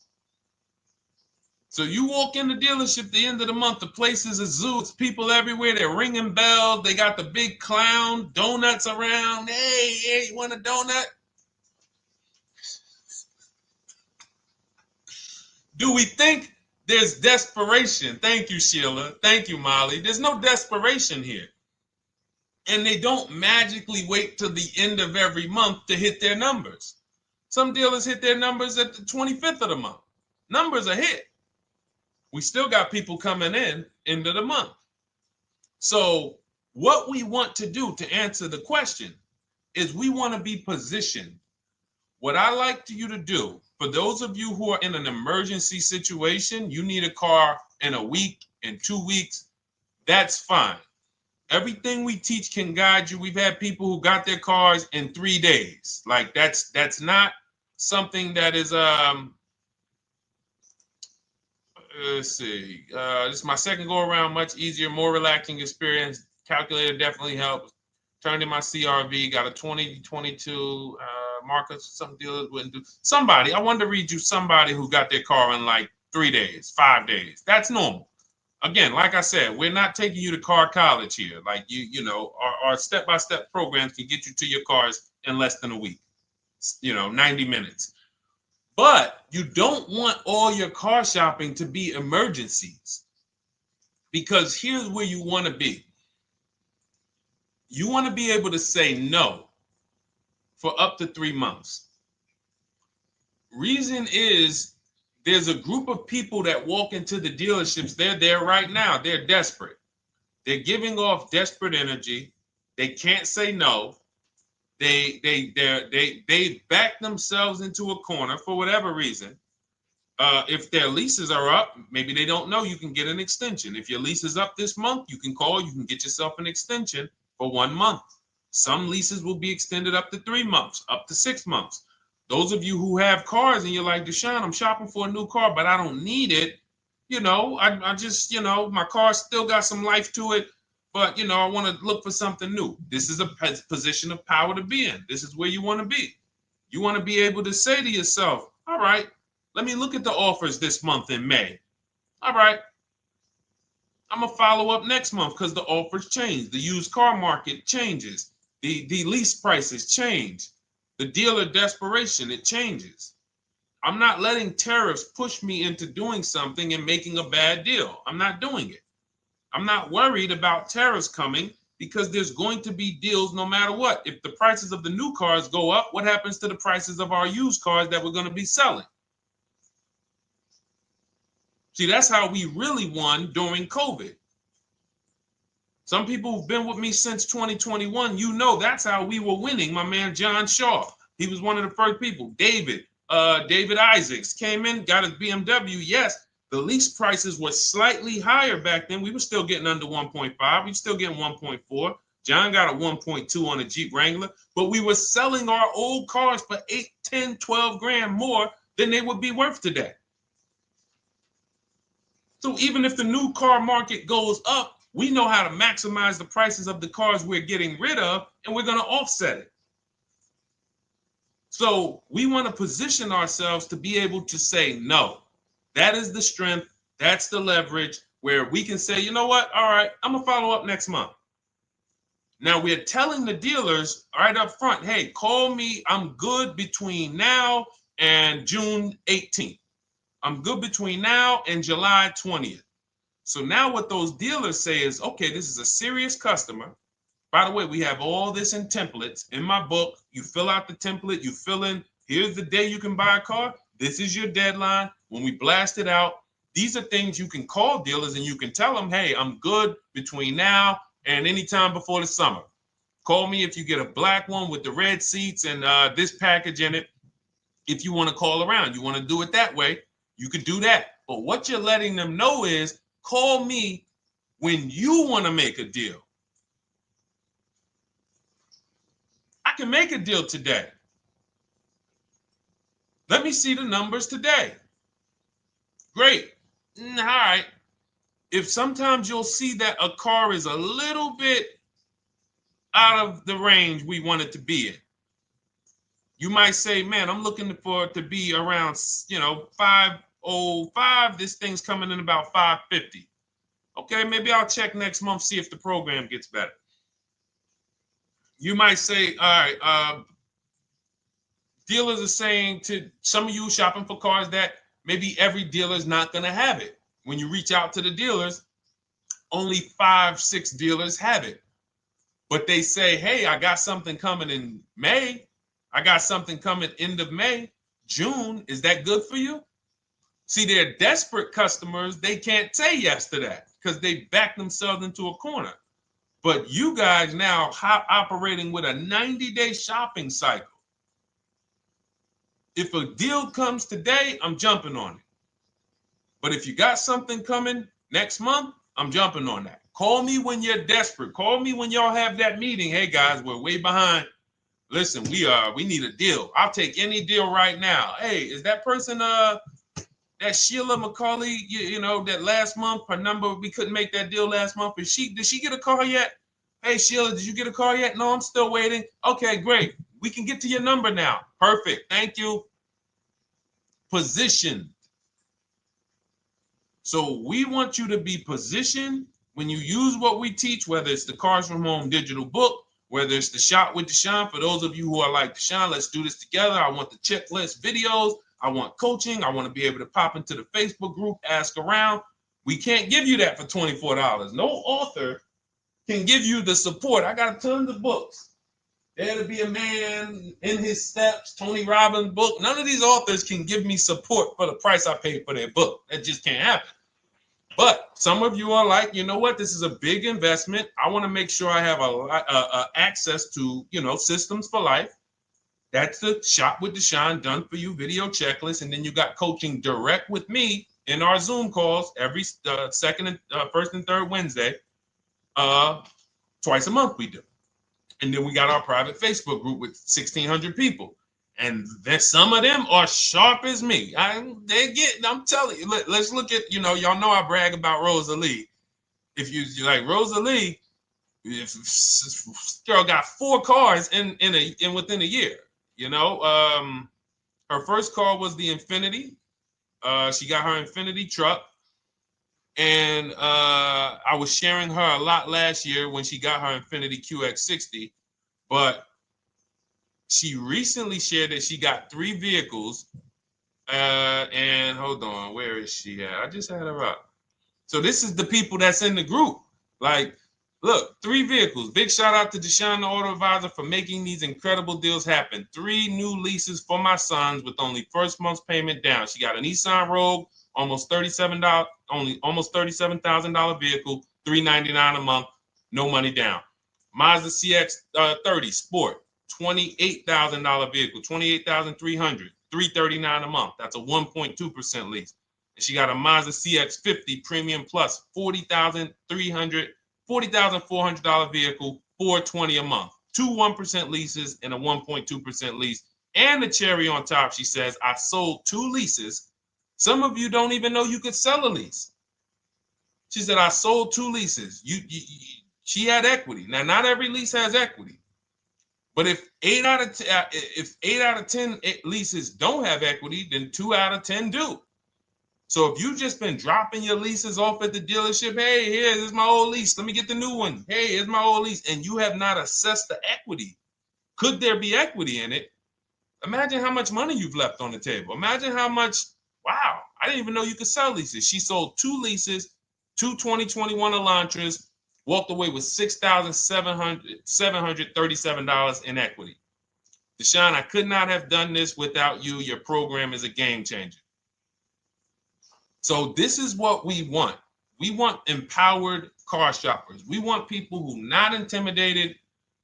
I don't care what this market does, whether I need a new car, used car, whether I got bad credit, whether I'm a high mileage driver, it does not matter.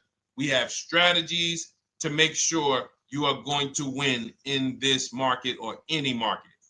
Does not matter. Okay? So, for those of you who don't know, the whole show was sponsored by my new digital book. It's called Cars from Home, 7 Steps to Saving Time, Money, and Avoiding Dealerships. It's 5-star rated. Thank you to everyone who's rated it, reviewed it. It has everything we teach in a step-by-step format. It's normally $97, but as part of our welcome offer, you can get yours for $24 in my TikTok bio, in my Instagram bio. Click that website. It's the carsfromhometoolkit.com.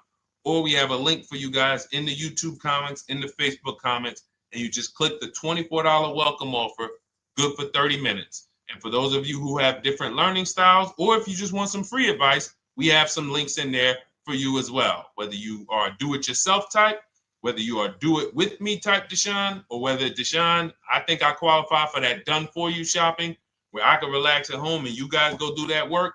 Or like I said, you want the free advice, just start with our cheat sheets and you can go from there. Whatever is right for you, you get it done. We just want to move you from anxiety, from, oh, I don't know what to say, from watching people online who call dealers and negotiate. Hey, take off $5,000 so I can have a viral video. And now you're talking to an 80% dealer. So the 80% dealer has the $5,000 to take off. So you look like, hey, yeah, see, I just got them to take off $5,000. We don't negotiate with dealers with fake fees. Like there's a saying, we don't negotiate with terrorists. Cars from home, we don't negotiate with dealers with fake fees. None of that stuff matters. Because what you want us to think is, look, see, I took off all of this money. Don't you want to buy the car now? But you took off the fake money. Had we been talking to a 20% dealer, what money are they taking off? The real money. The real money. So if we have two dealers, well, let's say 8, because y'all know I use the 80%. So the 80% are over here. The 20% are this small group over here that we got to find. Now, the 80% are starting so high that when they take off all the money, it's fake money. We marked up our cars. We got platinum kits on them. We got the Hertz service plans on them, and the Simonized kit and the low, all of that stuff. Okay, so yeah, we done took off 5,000 for you, but 4,000 of it was fake. Meanwhile, this 20%, they don't have the fake. So when they take off 4,000, it's real 4,000. And we over here talking to these people. Hey, take off all that fake money. See, guys, you can do this too. So listen, we bidding is the way to go. You cannot negotiate your way to a below market deal, but you can get bids and it will make your life easier. You'll start to enjoy your car shopping. You'll start to feel like you're empowered. You're the prize. Someone won your business. They won your loan. They won the opportunity to buy your car. You are the prize. So that's what it's about. So we are here Monday through Thursday, 12 noon. Make sure you meet us live or tell your friends and family who are shopping, hey, hop on this show. We're live on TikTok, Instagram, Facebook, and YouTube. But we will broadcast the show for the rest of the day. So those who want to catch up on some things that you may have missed, or if you just jumped on and you're like, whoa, man, I missed a lot. We'll rebroadcast this show for the rest of the day. But tomorrow we'll be back, which will be Tuesday, May 6th, 12 noon. Meet us here live. Thank you so much. Welcome to the new followers. Thank you to everyone who gave me gifts. Thank you to everyone who bought a book. Thank you for those of you who are in Shop with Deshone. I look forward to your success stories. Always a pleasure.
And welcome to our Tuesday, May 6th live. We do these live streams at 12 noon, Monday through Thursday. I am your host, Deshone the Auto Advisor. And for those of you who've never met me, I have devoted the last 4 years to teaching people how to get the best deals on cars and to learn all the mistakes that the industry, the car industry, would love for you to continue making, because they make a lot of money when you make mistakes. And so what we do here is we really just do questions and answers. I will teach on various topics that I feel are widely misunderstood, like the subject of leasing. And some of you who are new here, if you've never been here before, could you type a 1 in the chat if this is your first time on a stream? We do these streams about 60 to 90 minutes. And if you're going to get the most out of them, we just ask that you lock in, that you focus, because we will be talking about $1,000 mistakes. Nothing here that we'll be talking about over the next 60 to 90 minutes is hundreds of dollars. You know, I'm not looking to, have you spend some time with me on a Tuesday to talk about how to save hundreds of dollars. No offense, I'm sure that's important to some people, but we are here to talk about things that are affecting your bank account by the thousands every year. And so if you got some time, I would love for you to hit the like button, like wherever you are, and let's just tap in. You can start to type your questions. This whole stream is sponsored by my new digital book. It's called Cars from Home, 7 Steps to Saving Time, Money, and Avoiding Dealerships. It's a digital book. It's 5-star rated. Thank you to everyone who's rated the book and reviewed it. And it's normally $97, but for the next 30 minutes while you're watching, you can grab your copy for 75% off. That's our welcome offer. We always like to reward people for taking action. So you can get your copy for $24 instead of $97. And you can just head to my TikTok bio. You won't leave the show, my Instagram bio, the Facebook comments, or the YouTube comments, and use that link to get your welcome offer, and you'll have everything we teach. So as we go through this for the next 60 to 90 minutes, if you're like, whoa, Deshone, this is a lot. Wow, this is a lot. You can grab the book and make sure you have everything that I teach and everything in a step-by-step format. Okay? So I have my man Dolan moderating. Good afternoon. Thank you, Johnny Miller. Good to see you, Lil G. Again, guys, we are live. This is our Tuesday, May 6th live. We're live every Monday through Thursday at 12 noon. But we do rebroadcast these throughout the day. For those who cannot make them, you can watch the rebroadcast, or if you got to go back to work, we'll be rebroadcasting it for the rest of the day until our show tomorrow. All right, so let's start with the questions. You can feel free to get into it. Okay, do you have to get the extended warranty? This is a great question. This is car specific. A Honda, Acura, Toyota, in most cases, have always had low cost of maintenance and their parts are inexpensive. When you're buying an extended warranty or you're considering it, it is a risk product. It's an insurance plan. So that means you can pay for something and not use it, just like car insurance. You don't necessarily use your insurance until you have an accident. Same thing with an extended warranty. It's an insurance policy. So what you're trying to do with any insurance is see what is the likelihood that what I'm paying for this is going to exceed the price if I did need to use it. So in the case of a vehicle, when you're trying to determine what should I get an extended warranty, there's 2 things that are important. Does this vehicle that I'm purchasing have a high likelihood of things going wrong? We know, and some of you have had cars with histories, and we know there are certain cars, they tend to have things go wrong more than others.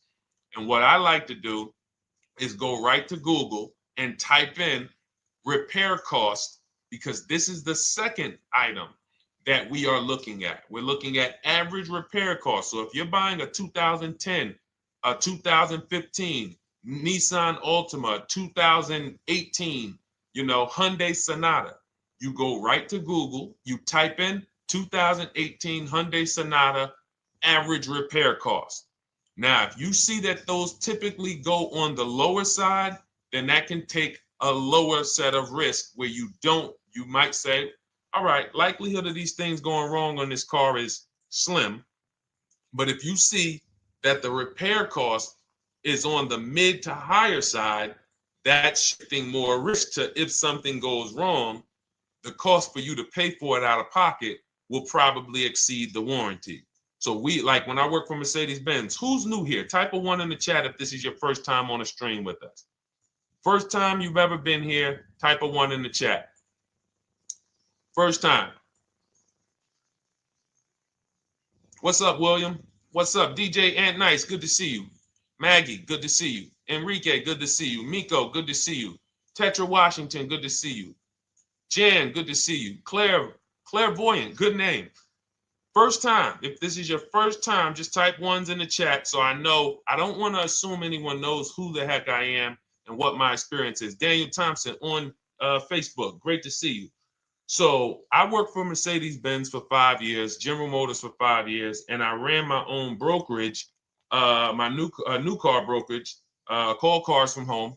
I started it in 2016. Now, when I worked for Mercedes, when people were purchasing a Mercedes, what I would tell them is buy as much warranty as you can afford. Buy as much warranty as you can afford, because I knew that when something breaks on a Mercedes, nothing's under $1,000, and typically it's $2,000-$3,000. So a $4,000 warranty on a Mercedes Benz is usually worth every dime. But at the same time, we have cars that, again, less likely for things to go wrong. And then when things go wrong, if they go wrong, they can typically be repaired inexpensively. Good to see you, Arms Reach. Welcome on Instagram. Shout out to the people checking in live. Great to see you all. So that's how you're measuring extended warranties. You don't want to get an extended warranty on a vehicle that has a low cost of repair and a low likelihood of things going wrong. You can then take your money, put a little bit to the side, have a little emergency fund, that same $3,500 that you would have put into the warranty, or $2,500, you put that to the side over the course of a year, 2 years, put $100 a month to the side, and then have that be your cushion just in case things go wrong. It's better for you to have that money in your bank account, and if things go wrong, you take it to your mechanic. You must have a local mechanic. You guys know I swear by local mechanics on cars that don't have warranties. Even if you have a Mercedes-Benz, a BMW, an Audi, something that is typically harder to work on and takes more of a specialized engineer, there are still plenty of places that have those. I mean, there's shops where they used to be Mercedes-Benz techs. Now they have their own shops. This is who you want, because their cost, their labor is going to be probably 1/3 of what a dealership is going to be. So these are the resources that, again, keep more money in our pocket while getting us the same level of service and experience. Okay, great question. Welcome, Uncle Nene. Good to see you. Uncle Nene. All right, listen. Nicole, good to see you. All right, Dolan, you can pull up the next question. Feel free to start typing your questions. And as we get more questions in, we'll try to get to all of them. You guys know we're not always able to, but we do try to get to all of them.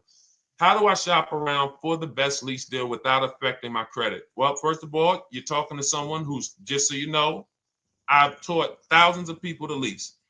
I've gotten 7 leases. Now, when we look at what we are doing with a lease, first, we have to consider how we want the information presented to us. We are not letting dealers tell us how they're going to quote us. We are telling the dealers how to quote us. So we are going to have all our quotes. Thank you to everybody hitting the like button. I see you. I appreciate you. And shout out to the sharers. As I see people who share, I always like to give the shout outs to the people who share this broadcast with their friends and their family. And thank you to everyone who's giving gifts on TikTok and Instagram. Appreciate you all. So what we are doing when we're telling a dealership, you give us a quote with first month's payment only out of pocket, 12,000 miles per year, and put all the taxes and fees into the payment, assume tier 1. So we are presenting it now in my book and in my Shop with Deshone programs, my video checklist. I have all the templates. If you're going to do this yourself, you just need to remember how you're presenting this. You can call around to dealerships, because there's 2 ways to do this. Shopping from home. Cars from Home is about showing you guys, and I'm going to be showing you guys a ton of payments. And listen, I don't want you to feel bad, because some of you are going to see that you've left a lot of money on the table. Part of what I have to do here, and I've been doing it for 3-4 years now, is I have to tell you the bad news. For 3 years, I did a masterclass called Everything You're Doing Wrong Buying, Selling, and Leasing Cars. We put probably over 15,000 people through that masterclass. But those were people who were willing to hear the bad news They knew, Deshone, I got to hear the bad news to get to the good news. So as I show the difference in the prices that we get and the people who listen to me get, more than, forget about me, the people who are like you, the people who are on a live, saw a video, and then took action and learned and use our processes, the results they get compared to what you're getting.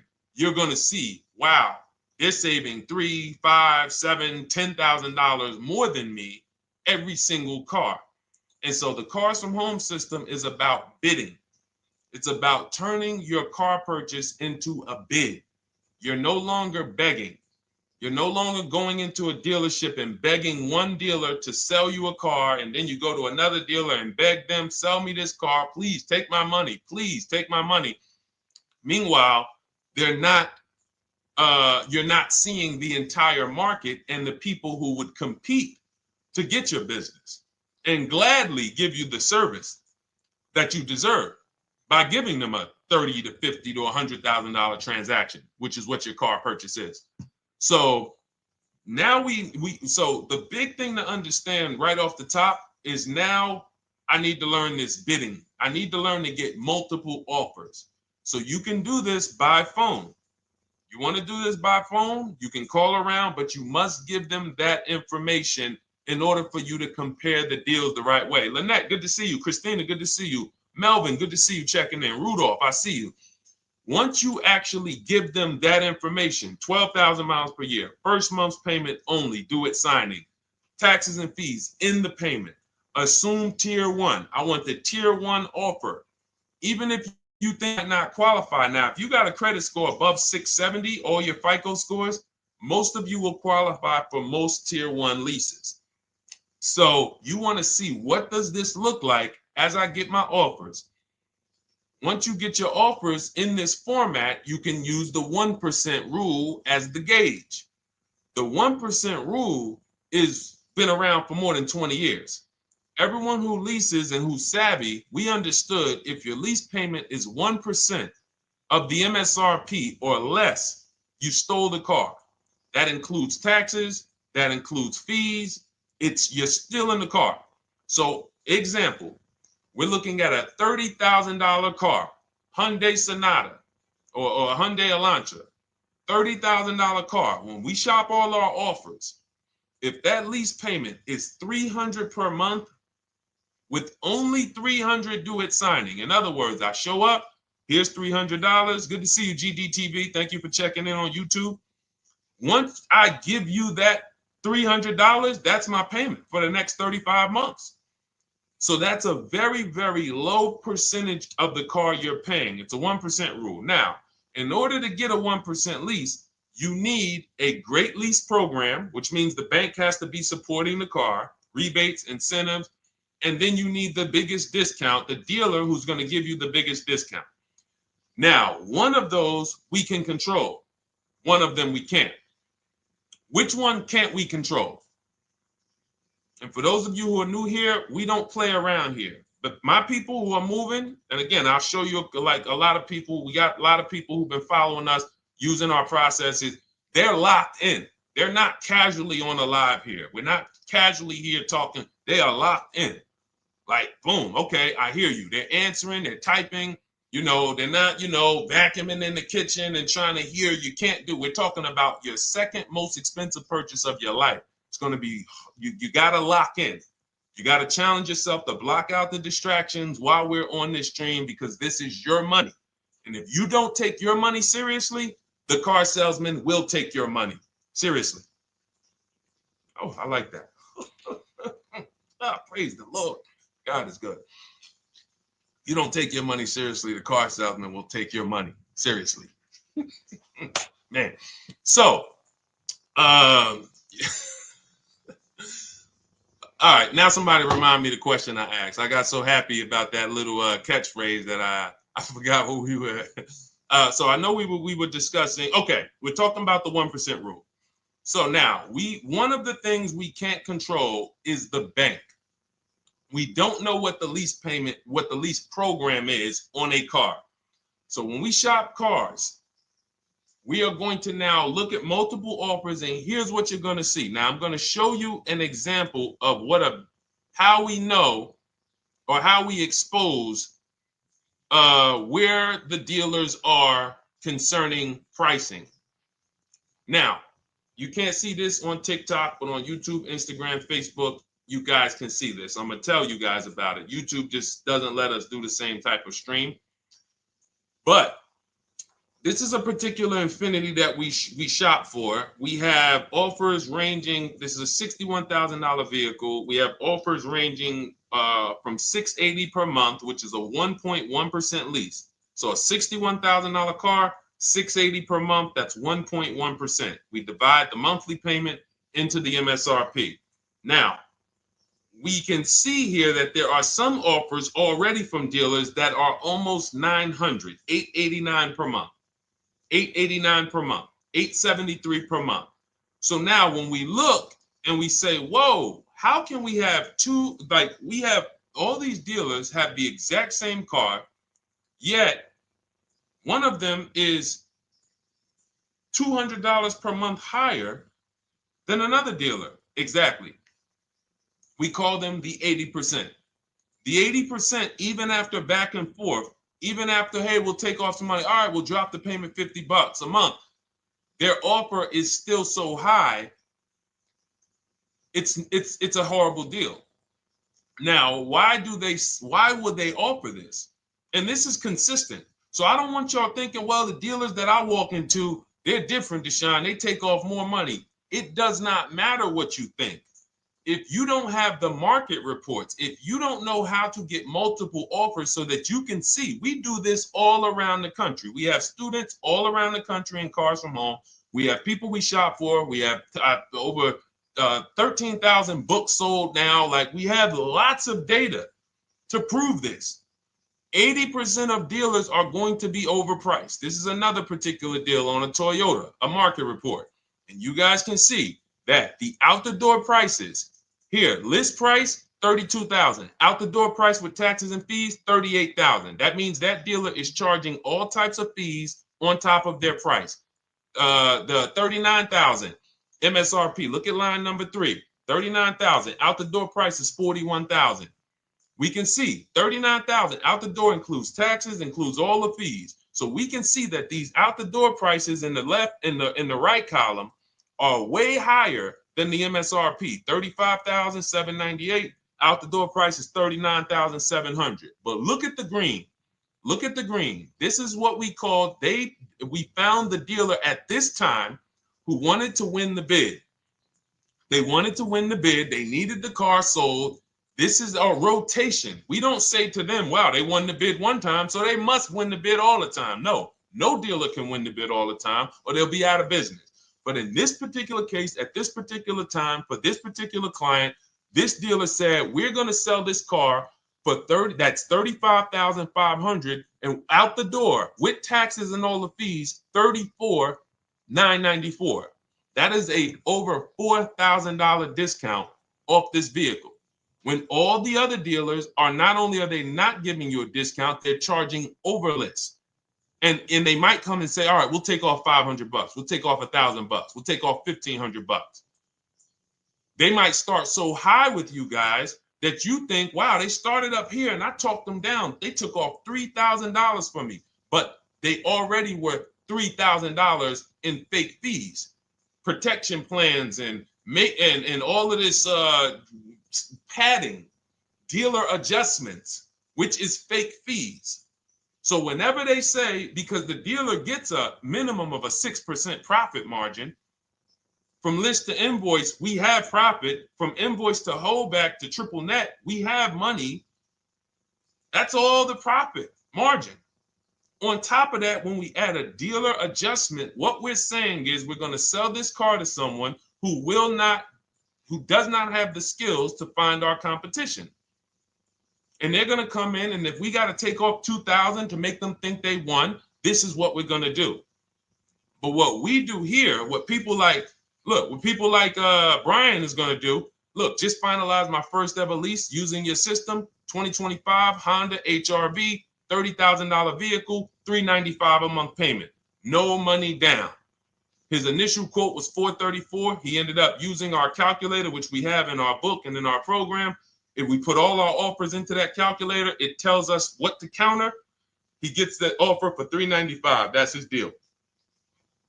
We look at somebody like Wendell. Look, thank you.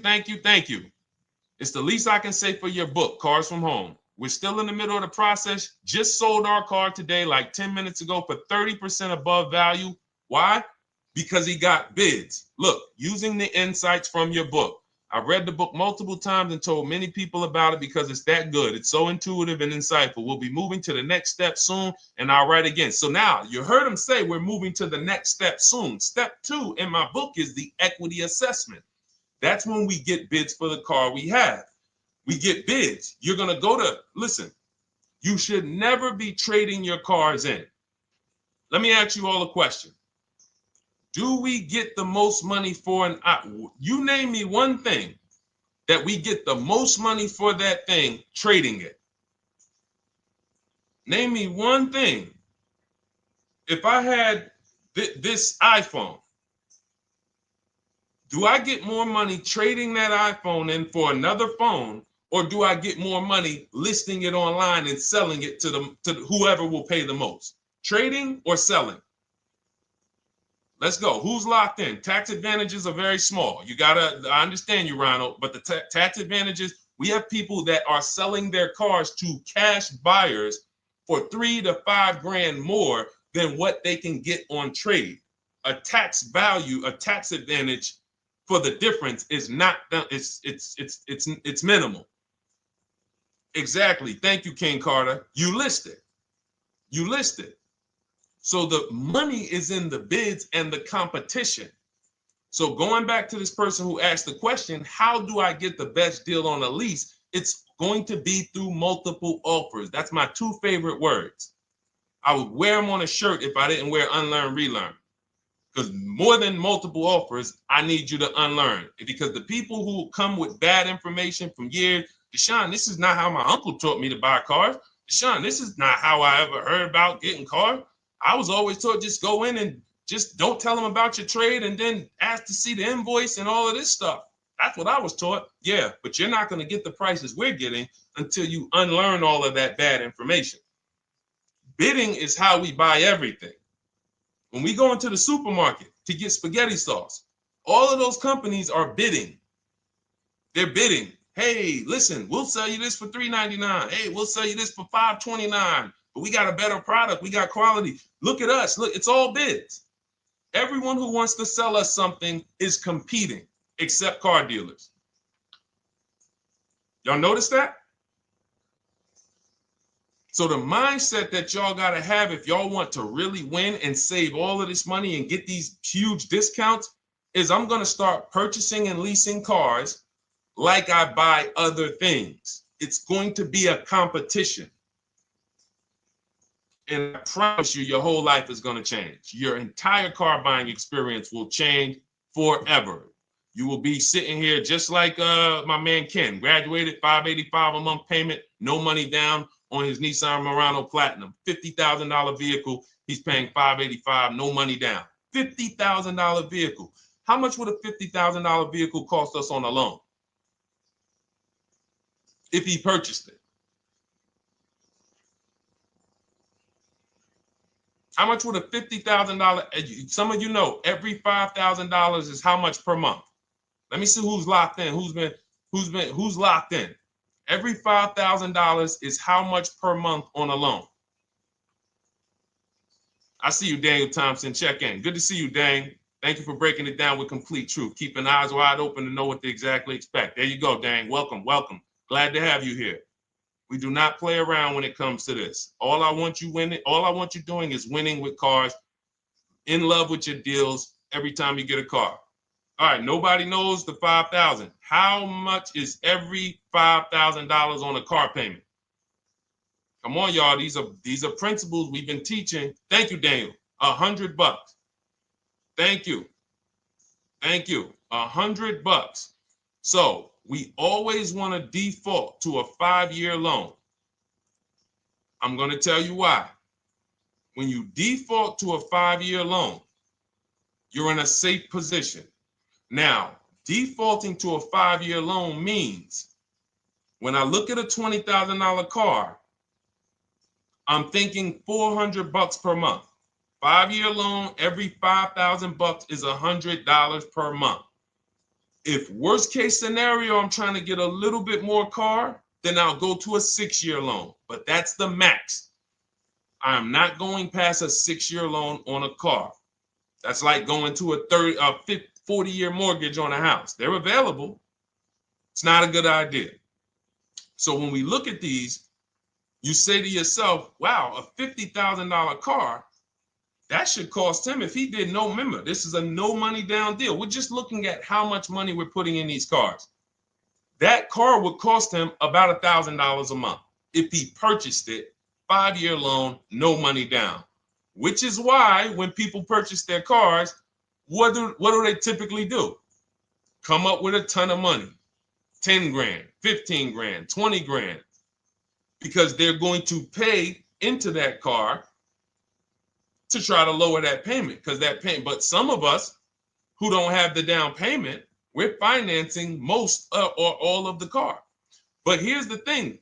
I don't want you to feel bad if you're one of those people who's like, Deshone, I really don't be having those down payments of 10 grand, 15 grand, but I want to drive something quality. Exactly, I hear you. Here's the bad part about the people who are putting 15 grand down on their cars, but they're breaking the 8-year rule. This is what we call in Cars from Home and everything I teach, the most important question is how many years are you going to keep this next car?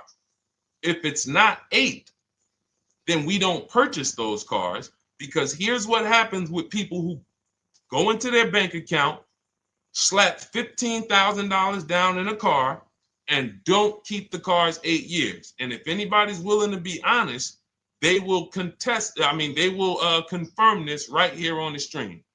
When they go to replace that car in 3 years or 4 years, they literally have a little bit of equity. Maybe they're just breaking even. They're not getting that 15 grand back. It's gone. It's gone. Anyone who puts 10 grand down on a car and then comes back in 3 years, 4 years, all right, I had the car 4 years, 5, listen, I'm going to switch this thing up. They still have a payment. They are barely breaking even. Meanwhile, their payment was 400 or 500, almost double what it would have been if they leased a car, got a below market lease, and they drove a car, no warranty after 3 years, they're driving an inferior product. So if it sounds like I'm here to destroy people from purchasing who are not keeping their cars long-term, that is the goal. Because as long as you are buying cars that you're not keeping 8 years and you buy them, you turn around and you replace them, you are going to continue to spend way more money than people getting below market leases like Ken and like a lot of other people I'm going to show you on the stream. Lots of other people. Look, dealer American Senior Benefits Plan. He's enrolled with us under his company name. Dealer MSRP on this car was $36,300. 2025 Kia Sport X line. MSR, boom, boom, 561. Monthly payment is $400. Use the system back and forth. Got $400 a month on a 2025 $36,000 car. Once we put our taxes and fees in that would be a $700+ payment. $700 payment. He's paying $400. And y'all wonder why people are losing cars. $300 more per month to drive the same car? It's ridiculous. Imagine somebody like you, when you learn, now you're pulling up. I'm going to tell y'all one more story, and then we'll go into some more questions, because you might not remember what I'm saying. So those of you who have the book, you got this for the rest of your life. But you will remember, hopefully, a story. I'll tell you about my neighbor. So my neighbor finds out that I'm into this car business and that I educate. And he said, hey, Deshone, I was watching some of your videos and I come across this 8-year rule that you teach. And his wife had actually had a Kia Telluride. Popular vehicles, probably been one of the most popular SUVs, that the Palisade, since 2007, 2019. Super popular vehicles. People were charging $5,000 over sticker for them during the pandemic. People were paying it. We were getting them at discounts. Now, his wife totals the truck. She has an accident, totals the truck. She's fine. Truck is totaled. He was financing it. He said, Deshone, I see this 8-year rule thing, man, and I don't keep my cars 8 years. I said, okay. He said, so I'm thinking I should, like, you're saying I should be shopping for a lease on my next one. I said, exactly. I said, make sure you get multiple offers, because if you just walk in and say, hey, work me up a lease, they'll give you the same payment you had on the purchase. And then they'll tell you something ridiculous that they want you to believe, like, hey, the lease is the same price as the purchase, so you might as well just purchase it. And people believe this stuff. Now, I said, you get multiple offers, stay at home. He calls me, he says, Deshone, I got the new version of the Telluride, new. I'm paying $479 a month. He's $497, and then he said, I think he put down like $1,000, bring it down to $479. $497. He was just paying $800. Do you think anyone can tell him anything about leasing? He's pulling up in the same exact truck. In fact, the newer version. He knows he wasn't going to keep the car long term anyway. He's not going to pay it off and then keep the car and have a paid off Kia Telluride for 10 years. That's not what he does. He keeps them 3 years, 5 years, 7 years, and then he replaces them. So why is he paying $800 a month for years, no warranty, when he could be driving brand new ones for $497 a month, problem free? But as I said, some people are determined to pay more. But the people who, once you get this leasing thing, if you're not keeping your cars, it will change your life. Now, again, I got a car I'm purchasing, we're keeping it. Anything you are buying, keeping 8 years, forget about leasing. It shouldn't be a thing. Who keeps their cars more than 8 years? Let us know. You're an 8+ year person, let us know. In fact, I don't even want to ask, who has a car right now that they've had more than 8 years? And then we'll answer. I want to get Kathy's question too. And then let's get some purchase questions. Let's get some used car questions. Let's get some bank financing questions. We do it all here. But one of the most misunderstood subjects is this leasing thing, and it is costing you guys thousands of dollars every year. And you're driving old cars with no warranties, paying high payments on them because somebody told you you should be purchasing cars. I'm here to tell you they owe you money. They owe you money. All right? So who has a car right now that they've had more than 8 years? Let us know. How many years have you had it? And by the way, for those of you who just joined, this is our Tuesday, May 6th live. We are live every Monday through Thursday at 12 noon Eastern time. So for those of you who are here catching us live, that's when we're live. We will rebroadcast this and replay this show throughout the rest of the day for those who could not catch it, or if you had to jump off, go back to work. You're like, oh, I got to go back to work. You can catch it on the replay throughout the day. But we are live Monday through Thursday at 12 noon. So welcome to the people who are here. EJ, driving a lot of miles does not matter. Let me break this down for you. So right now, let's go to somebody who else has a lease. Let's look at, because who's heard with leasing you can't drive too many miles? Who's heard that, right? Type me if you've heard that. Let's go. Type me if you heard that. Come on, where's the locked in people at? I see Kathy, I see EJ, I see DJ Ant Nice, I see XP. All right, I see Mr. Slim. Welcome to the community. I see Rhonda. All right, where are the locked in people? Instagram, where we at? Locked in. All right, dang, I see you. Jamel. All right, perfect. So, Sherry, I see you. Sherry Baker on TikTok. So you've heard, oh, you can't drive a lot of miles with a lease. Let's be clear here. You choose the mileage on your lease. It's not selected for you. In fact, the only time it is selected for you is if you don't realize you choose it. That's the only time they're going to choose your mileage for you. If you go in and you do something like, hey, work me up a lease deal, they're probably going to work you up a 10,000 mile a year lease deal. And they're probably going to say, hey, you need $3,000 down, and this is going to be your payment. And next thing you know, it's a high lease, and it's just terrible. Happens all the time. We tell people how to quote us. First payment due at signing, taxes and fees in the payment. So now let's look at a lease, and let me show you what it would look like. So this is Val Boss Lady. She's in our Shop with Deshone program. Everything that you guys know that we're talking about here, if you're like, hey, I really, really want to go deeper, I want the step-by-step, the blueprint, that's my digital book, Cars from Home, 7 Steps to Saving Time, Money, and Avoiding Dealerships. Normally $97.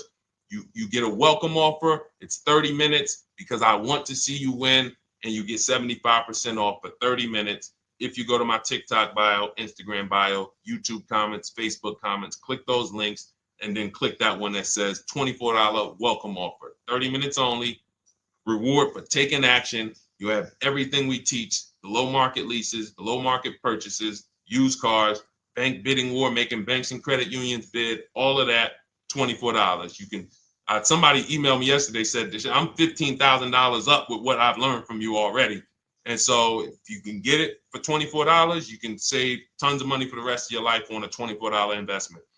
In this case, Val's in she's more of a wants to do it with me type. Videos, checklist, she doesn't want to read. That's our Shop with Deshone, do it with me program. I coach people. And so she gets a deal on this particular car. Same information, by the way. Not better information here than the book. It's just different learning styles. So she gets a $51,000 electric vehicle, 2025, beautiful vehicle. She's paying 1.16.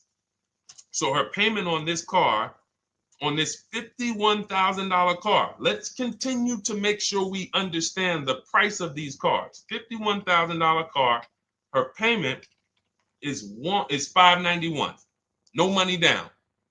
Now, some of you might say, wow, if I got $591, I'd probably put like $3,000 down, bring it down to $499. You could do that. That's how we can do that because she already got an incredible deal. Then we're just determining how we want to structure our payment. And thank you for everybody sending me gifts. I appreciate you. Thank you for all the badges. I don't take it for granted. And thank you for everyone who's hit the like button. Those of you who are double tapping the screen. Every time you hit something on TikTok, you like it, you double tap the screen, you keep running those likes up. We appreciate you. It does matter. It helps spread the word. So let's say Val she's a high mileage driver like EJ. Let's say, EJ, how many miles per year do you drive? 20,000, 25,000? Let us know. I'm gonna show you why. In my book, I have 2 strategies for high mileage drivers. I'll tell it to you guys right now. How many miles a year do you drive, EJ? 25,000, 20,000? Those are both high. Let us know. Or if anybody, else, because, anybody else who's a high mileage driver, let us know. How many miles? 26. All right. Thank you, EJ. So let's just round that to 25 for now. Let's just round that to 25. So let's say instead of her $591 payment for a $51,000 car, now you could shop for a $30,000 car and you can have a 1% payment. If it was, a similar deal, you'd be paying $300 a month. In her case, she has a $51,000 car. She probably wanted a nice SUV that looks beautiful, that some other people are paying $1,000 a month for. She's paying $591. But if she wanted to bump it up to 15,000 miles a year, she'd be paying another $30 more per month. She'd be paying $620. Now, if she wanted to bump it up to 20,000 miles per year, she'd be paying probably another $80-90 per month. So she'd probably be paying $700 to drive 20,000 miles per year. Now, let me tell you guys, because some of you guys who are like, yo, man, those payments are high. We're talking about $50,000 cars here. So if you were shopping for a $30,000 car or $35,000 car, naturally, if we took the same exact numbers, let's take a $35,000 car, 1.16 lease. That's a 406 payment, probably $399. So now, in order to go, and let's say you're a high mileage driver, just like EJ, you want to add another 15,000 miles to your lease. You're probably going from 400 to 550 or 575. But you have all the mileage you need. And here's the beautiful thing about that. If I'm paying $175 more per month, but I get all the mileage I want, and when I drop this thing off, I get a new one, I don't have to worry about negative equity, and I put no money down. That is way better than what most people are doing out here, what everyone's doing. Because I'm gonna tell you what most high mileage drivers do who don't put money down. They will go in, buy a car, take a super long loan, 6 years, 7 years, just so they could afford the payment. Now, here's what happens. They drive the car, they put 25,000 miles a year on it. They come back in 3 years or 4 years, and they say, wow, I got 100,000 miles on this thing already. Let me go and swap out the car. What situation are they in at that point, guys? You put 100, you got a 6-year loan, average loan. You drove 25,000 miles per year. You put 100,000 miles on the car in 4 years. You come back, you still have 2 years of payments left. 15 grand negative equity. I used to see it all the time. Thank you, I am rich. Locked in on Instagram. I see you. Locked in. See it all the time.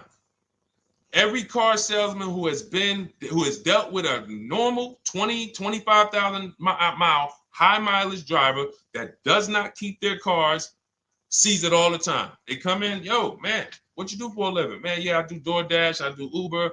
Oh man, I work in sales. You know, I'm on the road a lot. You know, I'm here. You know, all right, I want to replace this thing. I got like 110,000 on it. Okay, you still got a loan on it? Yeah. All right, we already know you got negative equity. Then we appraise the car. All right, the car's worth like 7,000. How much you owe? Man, you owe 19,000. All right, well, what can I do? Can you get me into something? Roll that loss all the way over. On top of that, you finance the car, so your payment is high. You finance the whole car, so you're paying a high payment compared to if you had leased, just literally shop for your leases, added your miles to the lease that you needed. You're paying $175 more per month. You got a brand new car. And I'm going to tell you, I did not make this up. I learned this from someone. A lot of what I'm teaching you, I learned from my clients when I was in the dealership. This guy, I worked at Hyundai for six weeks. Man, this dealership, the owners got indicted. I got out of there. Way before the owner got indicted. It just had straight up highway vibes, like the worst you could ever imagine. As I was in there for 6 weeks, I was a manager. I enjoyed being a manager. We did a lot of deals in my department in 6 weeks. But I said, I am out of this place. Anyway. But I learned something very valuable there. We had a client a customer was returning his lease on his Hyundai Sonata. Guy comes and I'm grounding the lease. I'm doing the paperwork for him. He has 72,000 miles on the car. 72,000 miles. I said, how the heck? I said, you lease this? He said, yeah, I always lease. That's all I do. He said, I used to buy my cars every single time I came. I had to put large down payments, 10 grand, and then I'm still having negative equity when I come to trade it in. I'm having high payments. It's ridiculous. I looked at his payment, and let's say the average payment for a good deal on a Sonata at that time was $300, $325, whatever it was. He was only paying like $550. He was only paying like $150, $175 more per month. He had a 25,000 mile a year lease. And that's what he did. I drive these cars. I'm on the road. Boom, boom, boom. I change my tires. I do my maintenance. 3 years.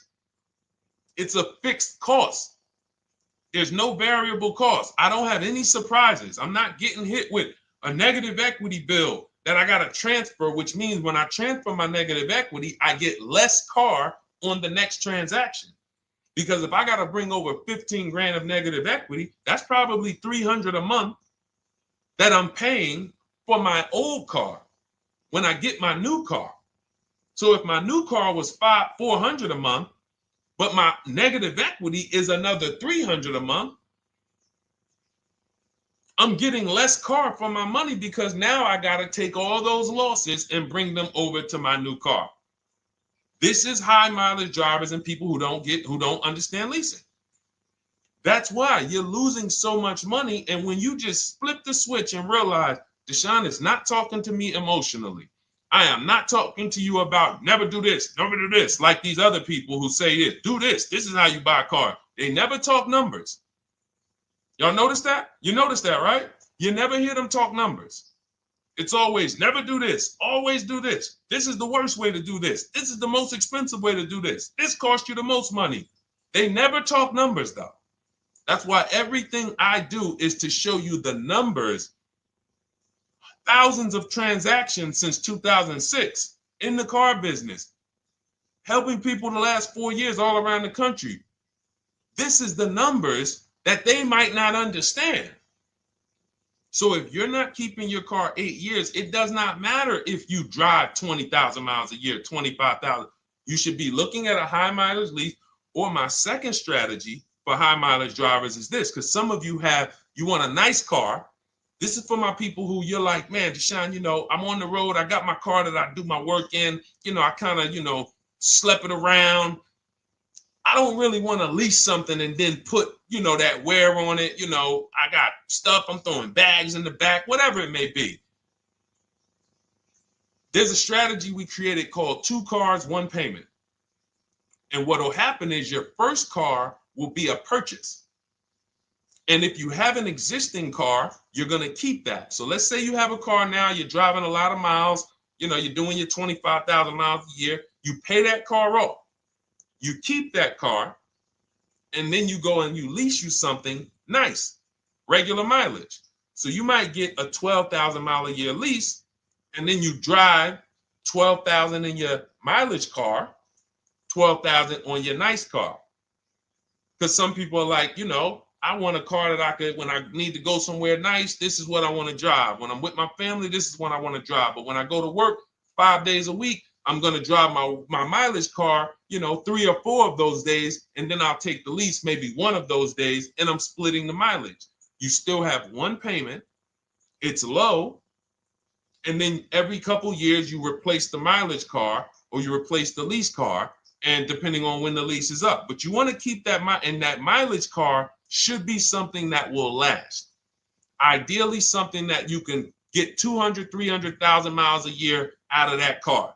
Because that's what that car is there for. Man, I'm hopping in this thing, man. Oh, transmission went out at 170,000 miles. Go get you a rebuilt transmission. Boom, boom, drop it in there for $2 grand. Get another 80,000 miles out of that car, but you still got your lease car, and you're just splitting the mileage. Both of those are short-term strategies for high mileage drivers. That is not for long-term people. If you're a long-term person, I keep my cars 8+ years. Forget about leasing. You should just be finding the best deal, below market purchase, keep the car, something you can keep for 8+ years. You can put 30,000 miles a year on a car 8 years in a row. If you get the right car, and in 8 years, you got 240,000 miles, and then you replace it. Forget about leasing.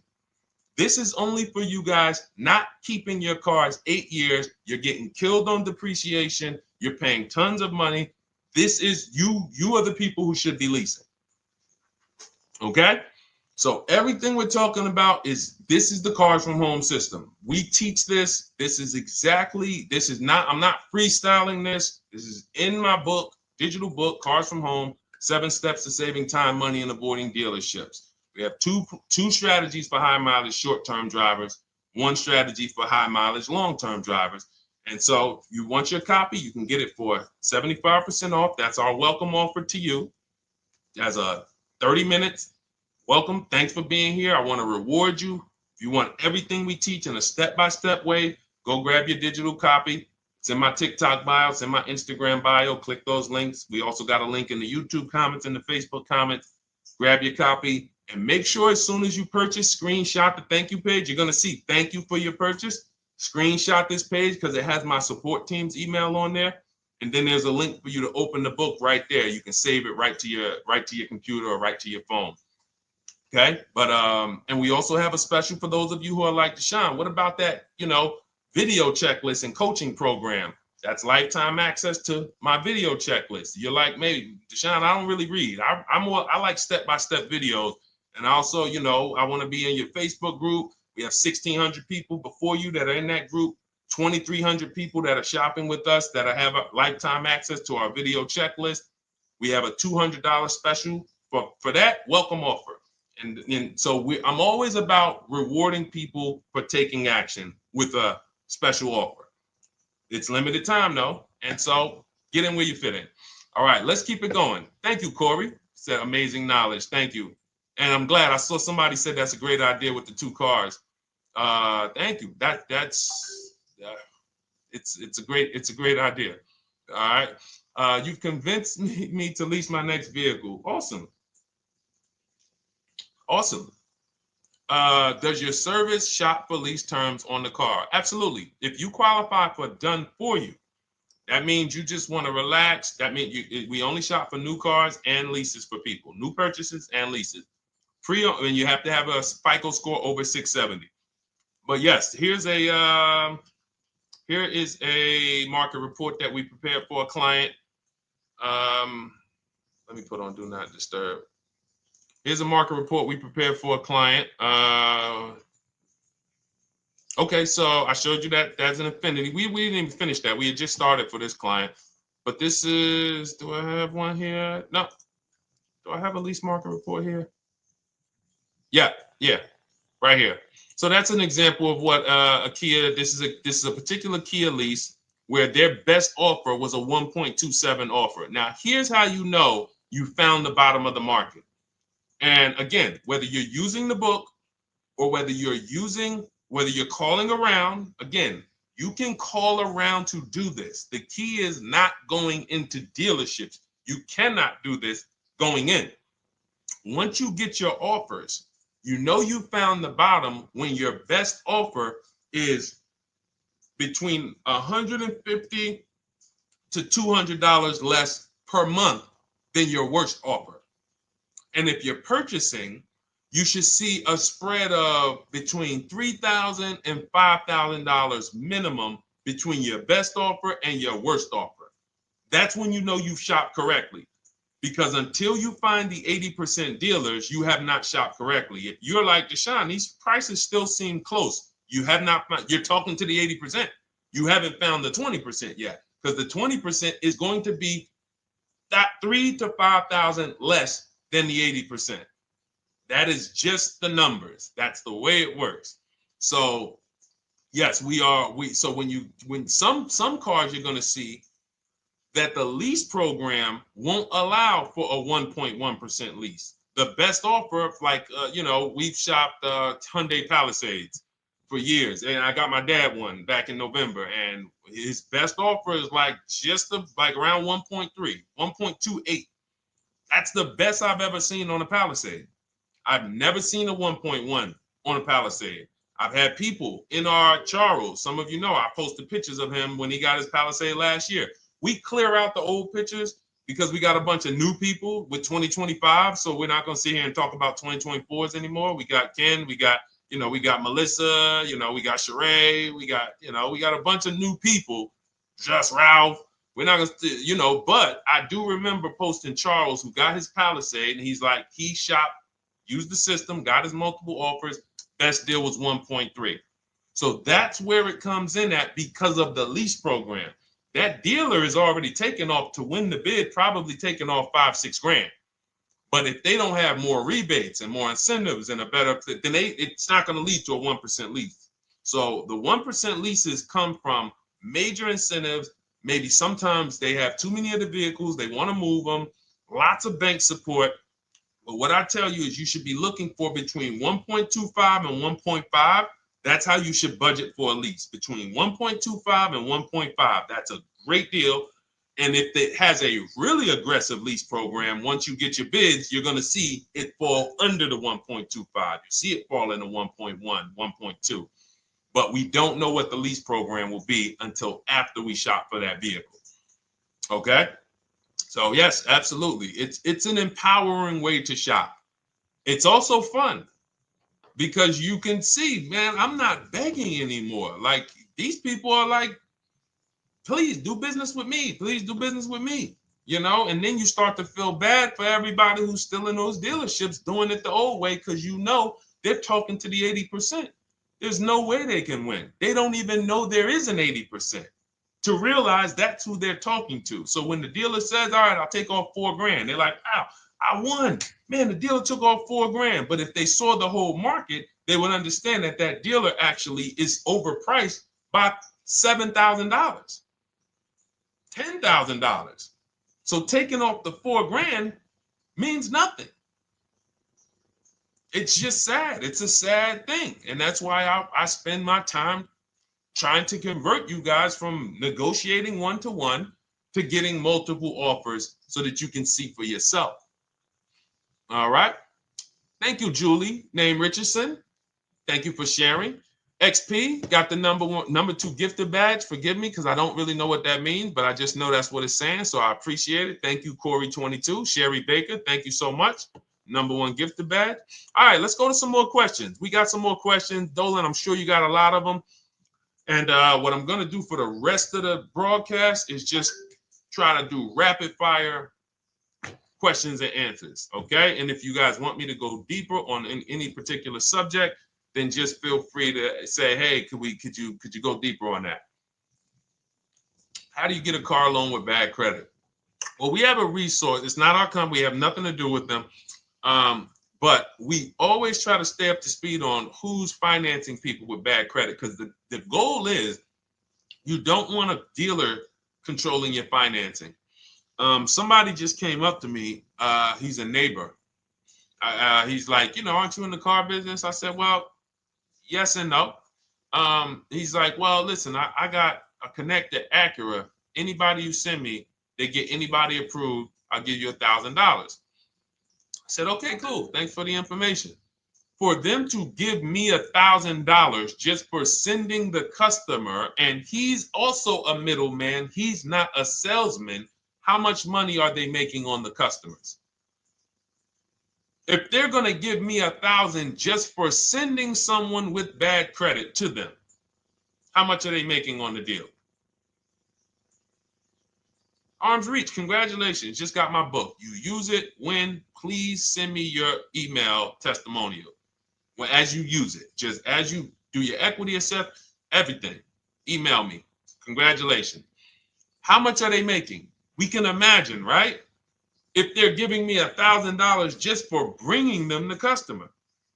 So this is what happens when you let the dealership control the loan. Because why do we separate? All right, I'm gonna break something down I call the 3 pillars of great car deals. Three pillars.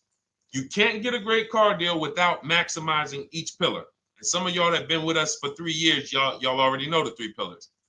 First, who you buy your car from. Second, who you get your loan from. Third, who you sell your old car to. That's 3 separate transactions. The car business has trained you guys to give them all 3. All 3. The car business has trained you guys to give them 3 transactions. Anytime you purchase the car, who's done this? Be honest. Purchased the car from a dealership, sold them your old car, in which case you call it a trade, and they got you your loan. Who's done this? 3 transactions in one. Why do we know these are 3 transactions? One, there's competition. People want to buy your car. It's okay, Corey. That's that. Thank you for being honest. That's how we change. The reason why we know that these are 3 transactions because there's people who want to compete in every one of them. There are people who want to buy your car. That's why step 2 in our book, we never trade. We get offers from CarMax, Driveway, Carvana, AutoNation, Car Gurus, Kelly's Blue Book Instant Cash Offer. It's a bid. We just had someone sell their lease. Miss Hickman, she sold her lease, made $4,700 selling her lease. CarMax won the bid. Drove the car for 3 years, had equity. She dropped her lease off. They gave her $4,700. Won the bid. That's one pillar. Second, who I'm going to get my loan from if I'm getting a loan. Those of you who are paying cash or leasing, this is not a pillar. But we need to bid out our loan. We had a great talk yesterday on our show yesterday where I asked, who do you guys get your loans from? Most people said the bank, the credit union, the dealership. One person said the right answer, whoever gives me the best APR. That's the right answer. And then we have who we buy our car from. There's banks and credit unions that want to compete for our loan. There's multiple dealers who want to compete to sell us a car. So we can't get a great deal until we have bid out each pillar. And that's why when we have bad credit, if we let the dealer now control, this dealer has a car. We didn't bid out that car to find out, is it a great price?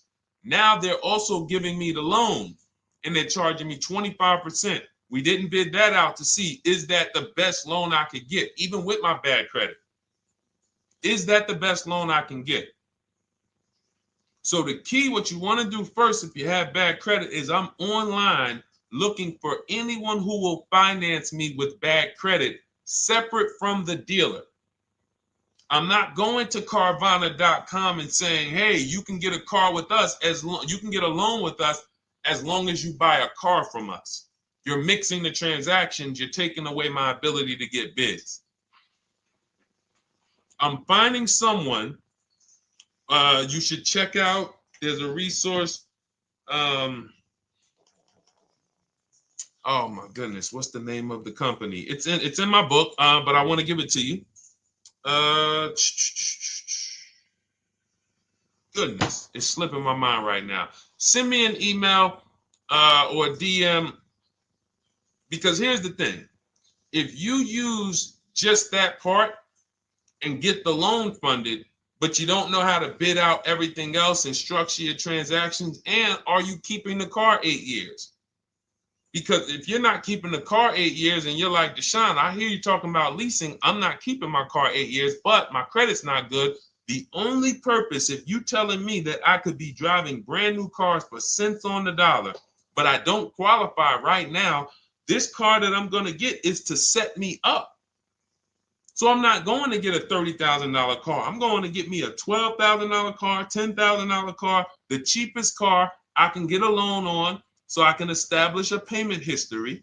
And once I establish a 2-year payment history, yeah, I'm going to drive a car less than what I could drive. I got the money. I could afford more than this. But you're not setting yourself up for the right transaction. You should be setting yourself up and saying, all right, I'm going to sacrifice with this car, drive something that I know this is not my ideal car, but I'm going to build 2 years of payment history. So when I go and I swap into my lease in 2 years, I'm out with a brand new car. I'm paying cents on the dollar, and I won. But it was a plan. It was a long-term plan. This is the second most expensive purchase of your life. You can win every single time, or you can lose and set yourself and your family back 5 to 10 grand each car or more. Every time you get a car, it's 5 to 10 grand more you're coming out of your family's bank account than what could have. Then you got the car breaking down. Now you got tow trucks, all because you don't have an actual plan you're rolling out. And that's what I see a lot of people do with bad credit. Oh man, I got bad credit. I'm just going to go and get me something. I could afford $600 a month. And they go and buy the most expensive car. But because 25% interest is on the loan, they're not getting the most car for their money. Now, 3 years down the road, they're going to pay the high payment, still have negative equity because the interest is so high, and then they go and swap and do it again. And because the payment's so high and the car is older, because they want something fancy, but they really can't get that because, again, the interest is high. That's eating into their budget.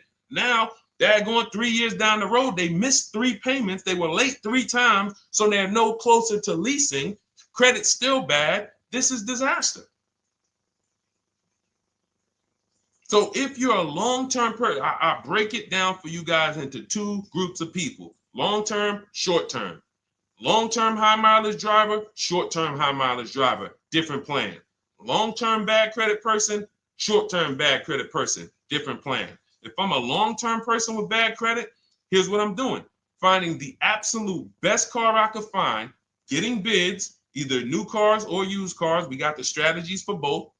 You can use the marketplaces, cars.com, Car Auto Trader. We got a whole strategy for how we find used cars, but you find that car, you pay your loan of 20%, 19%, 18%, if that's the best you can get. Because here's what you're going to do. In 2 years, you're not swapping into a lease. In 2 years, you've established a payment history, you fixed your credit, and now what are we going to do? You got a quality car. You're not thinking about trading it. You're not thinking about replacing it. You're like, man, this is my car. It's a great car. I'm just paying daggone 20% interest. What do I do now after 2 years?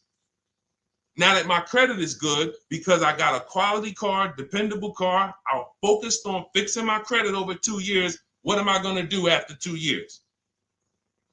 Anybody?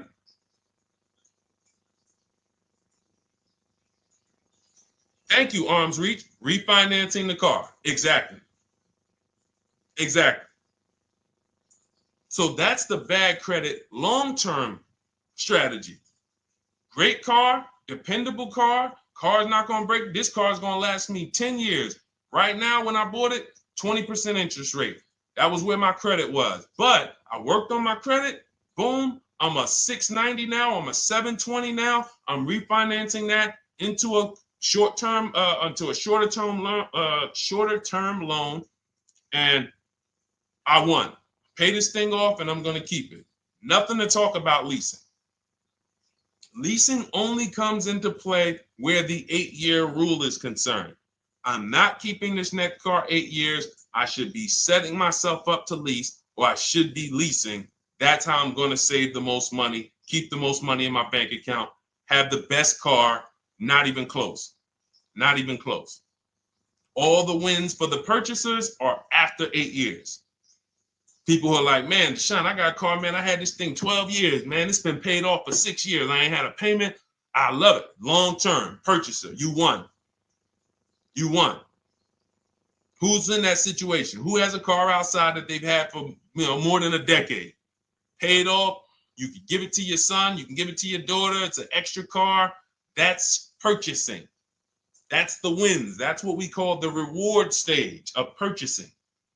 But you got to get there. All right.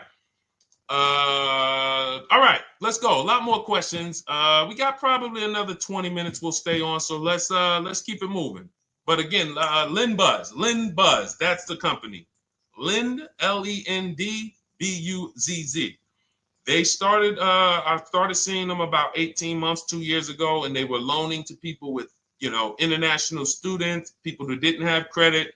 You want to try to find a place that will fund you independent of the dealership. That is what your goal is at all times.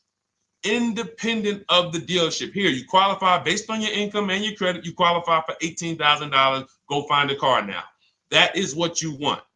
You don't want people mixing the bank loan with the car and two pillars that they are controlling. We're controlling the price of this car. We're controlling your interest rate. We don't want that. Yep, exactly, Cindy. For those who just joined, this is our Tuesday, May 6th live. We do these lives Monday through Thursday at 12 noon, so you can tell your friends, family. We wanted to now come up with a constant and consistent time where I can meet with you guys. If you don't have, if you can't stay the whole broadcast, we will replay these throughout the day because sometimes people got to jet back to work. They're watching us on the lunch break. You can catch up on the whole rest of the show throughout the day, all the way up until tomorrow, and then over the weekend, we'll play a whole compilation of all the shows for people who really want to dig in and hear all the questions that we answered throughout the week on, Monday through Thursday. But if you want to join us live, set your calendar, set an alarm, meet us on any channel. We're on TikTok, Instagram, Facebook, and YouTube on the Deshone the Auto Advisor channels, 12 noon, Monday through Thursday. All right. Let's go. Next question, Dolan. All right. What are your thoughts on purchasing used versus new? It's a great question, Kathy. For me, it's a matter of budget and values. It's only a matter of values if you can afford both. So if you can get everything you want in a new car for your budget, everything you want, everything that you need, and you can afford it in a new car, you have the option to choose both. So it becomes a matter of values. In my book, I teach, are you a person who's like, I want to reward myself. I only get a new car every decade. I'm going to keep this thing 10 years. I want the latest and greatest. Therefore, I'm going to shop and get the best offer, get me a below market purchase. Because y'all notice I always put in a caveat of a below market purchase, below market lease. That's all we're talking about here with Cars from Home. That's all we're talking about. You need to, every purchase you make or lease you get, you want it to be a below market lease or purchase.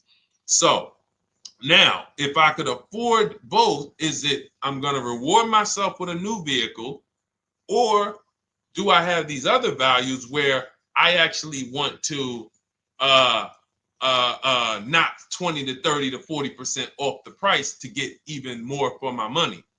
So that's really up to you if you can afford both. There's no right or wrong there. It's a matter of, like I said, the values. Now, some of you once you look at your budget, I have a tool in my book and in our video checklist, the coaching program called the Perfect Budget Calculator. We invented this. So it's not on Google.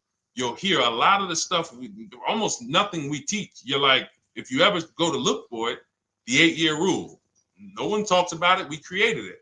This is our intellectual property that we created to teach you guys to create these boundaries, the rule of 72 and the 10th birthday, 1.5% rule for overpaying for leases. These are all things that are absolutely proprietary to Cars from Home. But one of them is this Perfect Budget Calculator. Sometimes when we're factoring budgets with most calculators, they don't include fees that we know dealers have. And I'm talking about legitimate fees, tax, documentation fee, motor vehicles. So we're putting our budgets together, but we always get caught out there. Who's had that happen? You got it all figured out. You get to the dealership, you bought the car, and they're like, well, what are you going to do with the fees? Because you got $3,000 in taxes and fees. And you're like, whoa, where'd that come from? Sometimes they're lying and sometimes it's legit. But none of these calculators factor in the fees and everything like that. So we created this Perfect Budget Calculator that does. But here's the thing. Once you find out what your budget is, even if you're budgeting with a normal calculator, just add a couple thousand to account for the taxes and the fees. But you might see, I can't get everything I want in a new car for this budget. Everything I need, I can't get for this $24,000, in which case I need to go and look for a pre-owned one. So that's why I said, in reference to your question, Kathy, what are my thoughts on purchasing used versus new? It's a matter of values and budget. Budget first, because budget will determine if you can afford both and get what you want. But if you can afford both and get what you want, then it's a matter of values. Okay? So again, everything we're going over is in my new digital book. It's called Cars from Home, 7 Steps to Saving Time, Money, and Avoiding Dealerships. It's 5-star rated. Thank you to everybody who has taken the time to rate it and review it on Goodreads.com. It means a lot. And we can't continue to get this information out without you guys. So we appreciate you. And you can get your copy instead of $97, you can get your copy for $24 as part of our welcome offer. So that's 75% off. If you go to my link in my TikTok bio, Instagram bio, the YouTube comments, and the Facebook comments, we have a link there for you guys. And you can grab it. It's a digital book, so you don't even have to wait. It'll be in your inbox by the time you jump off the stream. But make sure when you get it, you screenshot that thank you page, because it has my support team's email. Sometimes you may be rushing, you're trying to get back to the stream and you type your email in wrong. Also, as soon as you purchase, the link to open the book is right there. So it'll say open the book below. You can save it to your computer. but I would rather you get it for $24 than $97. Although we've sold a lot at $97 because people feel it's worth every dime. You're going to save thousands and thousands of dollars for the rest of your life using what's in the book. Your first transaction, you probably save $4,000 to $6,000 to $8,000 depending on the car. So $97 is great, but $24 is even better. All right. And for those of you who have a different learning style, you'll see in there, shop with Deshone. You're more of a do it with you person. Do it with me, Deshone. Okay. We have lifetime access to shop with Deshone, and I coach you personally for 6 months.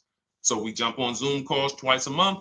And some of you who may qualify for done for you, just do it for me. If you qualify for that, we have a welcome special for that too of $300 off. So get in where you fit. And those of you who are new or you're like, Deshone, I like what you're talking about, but I still don't trust you. You can start with our free cheat sheets.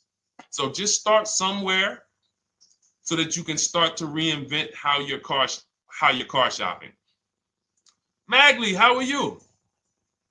Oh man, of course I remember you. Following for years. You actually were following me from the time God blew me up on TikTok. That was 2021. So I absolutely remember you and I appreciate you. And yes, it's so good to see you. Absolutely. Absolutely good to see you. All right, Dolan, we got a couple more questions. We got time for a couple more. Let's try to go as fast as possible. The discount for the book is not working. It says time ran out. It's 30 minutes. I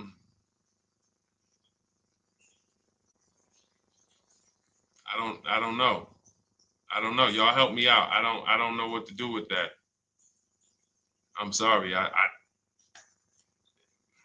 If the welcome offer for $24 was not really 30 minutes, then that means I'm just lying to you. You know what I mean? I'm just like, oh yeah, it's 30 minutes, but come back in 2 hours and it'll still be, you know what I mean? It's, start with the cheat sheets. You know what I'm saying? Like start with the cheat sheets. Get yourself your free cheat sheets, and start there. And when you feel better about working with us in some capacity, you go to the next step. Start with the free cheat sheets. All right, let's go, Dolan. So I'm a new driver. Should I be looking to be an 8-year person or a lease person? Well, I'll tell you this. I got 3 young adults. 2 my daughter, my daughter who's 18, my niece who's 20, and then a young man that I, basically like a son to me who's in the Navy and he's 21. Well, he'll be 21 this year. So he's 20. Now, they all called me in the last 3 months because my daughter's getting her license. My daughter didn't call me. She's getting her license in the next, in June. And we've all talked about this. How should I get this car? Now, my situation when I was 22, I'd already bought a $500 Mitsubishi Eclipse. Transmission went out on me probably after 6 months. And then I bought a buy here, pay here car. This is before I got into the car business. I got into the car business, I was 22, working for Pontiac GMC Buick. So I get this buy here, pay here car. It was a quality Chevrolet Cavalier. I didn't know anything about cars, so I went to a local spot. They said, hey, put down this, just pay us $50 a week. So I did that. But 22, I had my daughter, and my boss says to me, hey, why don't you lease something? And I was already selling cars, but I just didn't think, could I even, qualify for a lease? I don't even know what I was selling them, but I'm just literally doing what most salesmen do. All right, he wants to lease.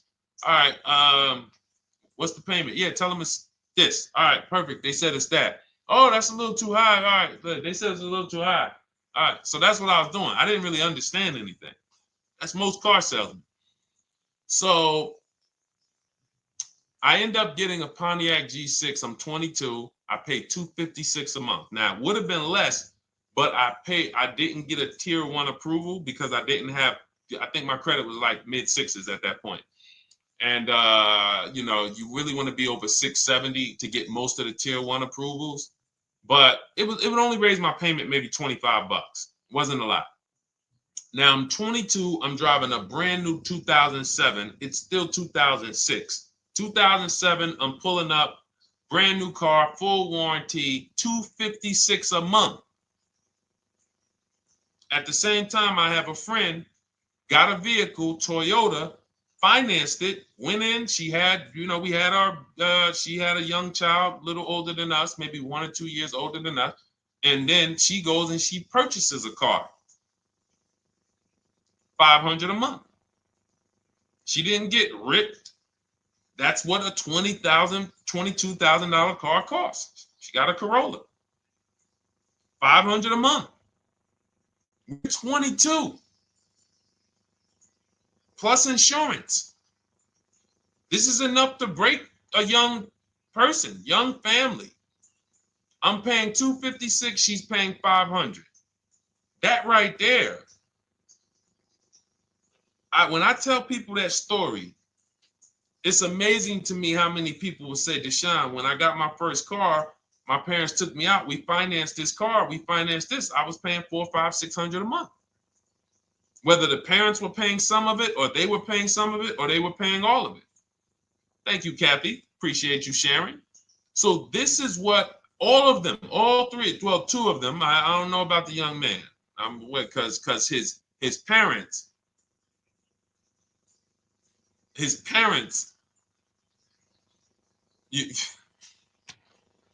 I'm not going to override your parents. And if your parents tell you that they think you should buy a used car or buy a good, then okay. But I'm just telling you, when you see my daughter and you see my niece pull up in brand new cars and they have low payments and they don't have to worry about getting stranded on the road, hey, call the tow truck. Do we still have a warranty on this thing? So I would be telling, again, 8-year rule. Because if I've had young people in their early 20s who are like, I'm not even into cars. Like, I'm going to buy this and I'm going to keep this car. Like, I'll keep it 8, 10 years. I don't. And I've had some people who they know when they get a better job, when they move to this, they're going to start a family. They're probably not going to keep the car 8 years. So it still goes back to the 8-year rule. Always. Always. Most young people, most people should be leasing their cars. That's how I did very well throughout my 20s. Praise the Lord, because I did not have high car payments. I didn't have cars breaking down on me where I had to be like, oh man, couldn't get to work today. Not many 20-year-olds, 23-year-olds are keeping cars 8 years. So when you're putting them in used cars, you're really setting them up for failure in a lot of cases, compared to if they were just leasing, getting look, because some people be like, wow, are $300 car payments still out there? Oh yeah, they're still out there. Just you just are shopping for the right car. I know India had her look, Rosalie, she's in our done with you video checklist and coaching program, like Cars from Home. She's, you know, this is our Facebook group she's commenting from. 3 vehicles she got, all for her sons, all of them. A Nissan Rogue, $399 a month. That's a $36,600 car. She got a Mazda CX-30. That's a $28,200 car. Payments $339 a month. $339 a month. And then she got a Mazda CX-50 for her other son, $40,000. On top, we haven't even talked about the equity and leases and selling leases and, you know, really maximizing the equity, because she said she got $6,700 selling 2 of the old leases. $6,700. Drove the cars for 3 years, had equity, bid it out, sold 2 of them, $6,700. You're probably like, Deshone, I didn't even know you could sell a lease. My question is, how much has that cost you? So when you're looking at investing in anything we're doing, be it my book, be it Shop with Deshone, our video checklist and coaching, be it our Done For You program. One thing that we do covers everything. Your first deal, if you're moving, you're gonna be like, shoot, I got everything I just invested back times 10. That's what we hold ourselves accountable to. Just her equity alone, she made $6,700 selling 2 cars. Didn't even know I could sell leases, and I just put $6,700 in my pocket selling 2 leases. Whoa. So $300 payments. Those would be perfect cars for young people. $339, that's with no money down. Imagine if she wanted to put another $2,500 down, bring the payment down to, $275.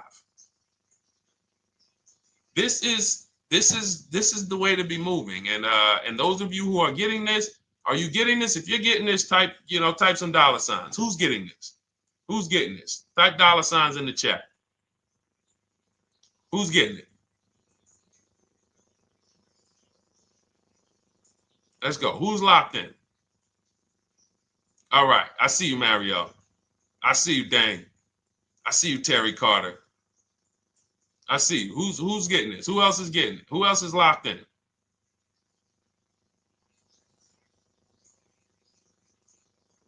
A lot of y'all on here.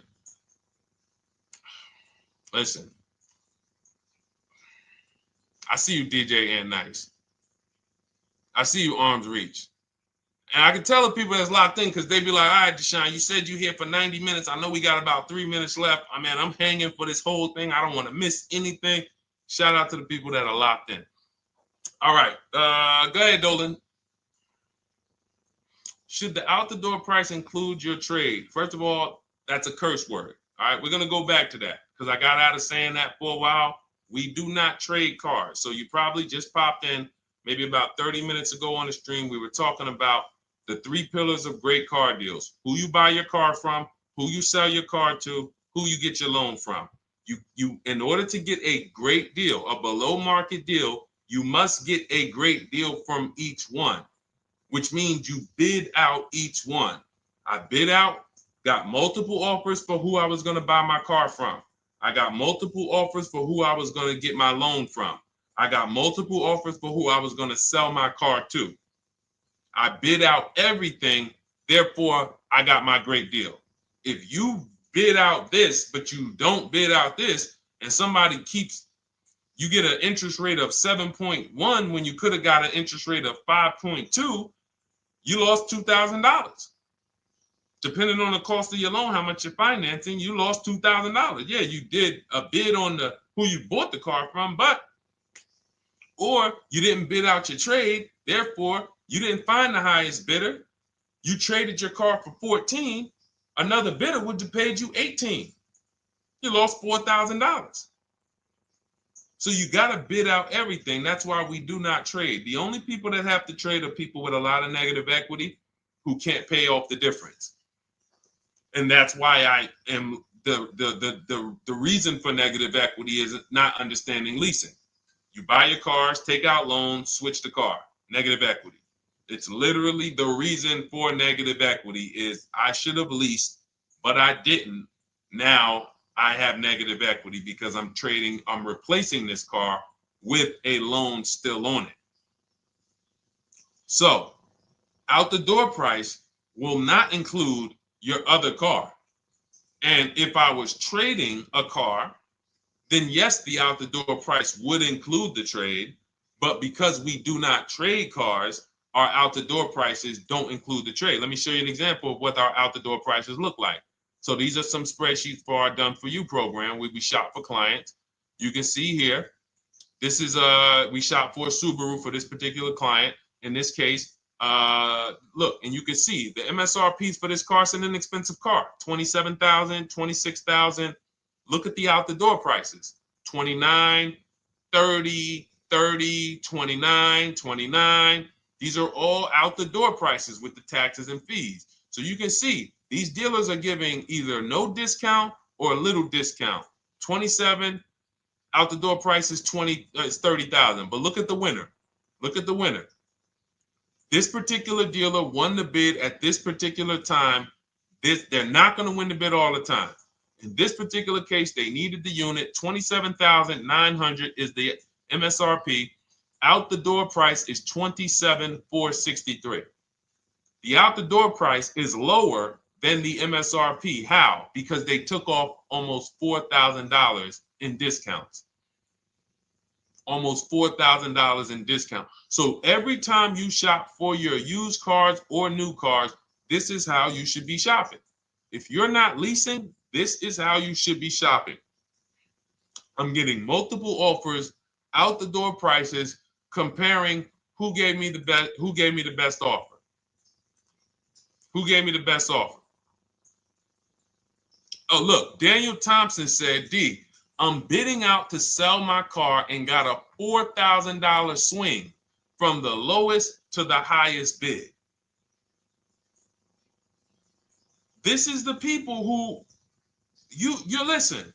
If I can bring them on and have them talk, they would be talking to y'all about how different this is.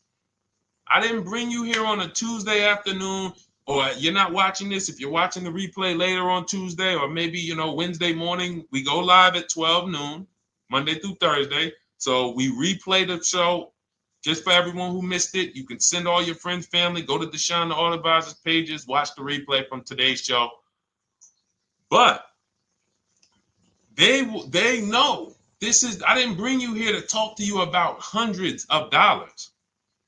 We are talking thousands of dollars at all times. There is never anything that we talk about that is hundreds. Let someone else talk to you about how you can save a couple hundred more per month. We might be talking about hundreds per month. That might be the only time we're talking about hundreds, $200 per month. But other than that, which equals thousands. We're not here to figure out how we're going to save $50 this month. No, this is big, huge money. So thank you, Daniel. Thank you for tapping in with that information. So, all right, listen, guys. Everything we teach is in a step-by-step format, because when it's not step-by-step, you'll get overwhelmed. When it's step-by-step, you can challenge yourself to stay right on this step, check it off, move to the next step. Check it off, move to the next step. Step 7 in our Cars from Home process is delivery. Step 6 is paperwork. Step 1 is the most important question, which is the 8-year rule. It's literally called the most important question. 8-year rule. How many years are you keeping the next car? Step 2 is the equity assessment. That's why you heard Wendell in his book testimonial. He said, I just completed the equity assessment and we got 30% more than the book value. Bidding it out. He said, I'm about to move to the next step. So everything we teach is step. Step 3 is deal structure, where we budget and we see, all right, how much car can we afford? What does a good deal look like? Step 4, we go shopping, which is choosing what we want. Shopping, looking, doing. We're not buying it. We're shopping the market. We're test driving. We are literally choosing what we want. Shopping, enjoying shopping. Step 5 is multiple offers. That's when we're in talking to dealers online, getting offers, getting bids. Step 6 is paperwork and protection, to make sure that the offer we got is legit. We tied it up. Paperwork is right. We go over extended warranties, tire and wheel, maintenance plans. Do we need them? Key protection. Do we need any of this stuff? And step 7 is delivery. It is a step-by-step path. That is how people win. They're not coming into some college to learn how to be a car salesman or to learn everything I know. No, it's a path. So if you want the blueprint in book form, that's my digital book, Cars from Home, 7 Steps of Saving Time, Money, and Avoiding Dealerships. Normally $97, part of our 30-minute welcome offer. You can get yours for $24 in my TikTok bio, Instagram bio, the YouTube comments, and the Facebook comments. Click those links and then click the special $24 welcome offer. It's good for 30 minutes. And you'll save 75%. If for those of you who are like, Deshone, what about that video checklist? That is our Shop Done With You program. Cars from Home, done with you. You get lifetime access to everything we teach, all our below market videos, and it's short videos. I want you guys getting cars in 90 minutes. 90 minutes. Not shopping. The shopping might take you longer. Deciding what you want, you might be doing that for 2 months. But once you decide what you want, I want you to be able to get below market deals in 90 minutes. That's how I do it. We're not hours and hours to get these car deals. Some of these deals we make in literally 45 minutes over a 3-day period. So that is how we do it. And you'll have access to our coaching program. We do Zoom calls twice a month, first and third Wednesday. And you have a Facebook group with 1,600 people in it that have come before you in the last 3 years. And then for those of you who qualify for shop with done for me, just do it for me, Deshone. New cars and leases only. Credit score has to be over 670 FICO. Book a call with our team. Let's see if we can help you. All of those have welcome specials. The book is 75% off welcome special. Shop with Deshone is $200 off welcome special for 48 hours. And done for you is $300 off for 72 hours. All welcome specials for people to say, all right, I'm taking action. I'm going to take advantage of a lower investment for taking action immediately. And for those of you who you're still new here, you're like, Deshone, I like the information, but I need to get, can I get some free advice first? Let me test out some free advice. You can, of course, go download our cheat sheets, and that's there as well. All of that is in the Cars from Home Toolkit. So always a pleasure. We will be back tomorrow, 12 noon. Please mark your calendars, tell your friends, bring a friend, and we'll continue to, we'll continue to do what we do and try to make sure you guys have everything you need to win every car you get. I want you sending pictures with the numbers. You know you've done it right when every car you get, you have pictures with the numbers.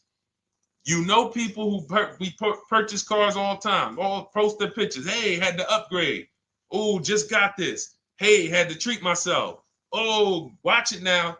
But you never see the numbers because they really are not confident in the numbers. They don't want to talk about the numbers.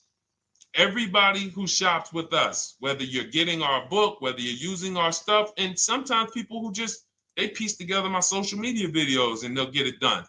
But they are sending the numbers. Look at what I paid for this car. Not only did I get a great car, but look at the deal I got on the car. That's when you know, all right, you understand this thing. All right, have a great day, y'all. See you tomorrow. And if you couldn't make the whole broadcast, feel free to watch the replay. We'll be replaying it throughout the day until tomorrow's show. All right, have a great day, y'all. Thank you. God bless you.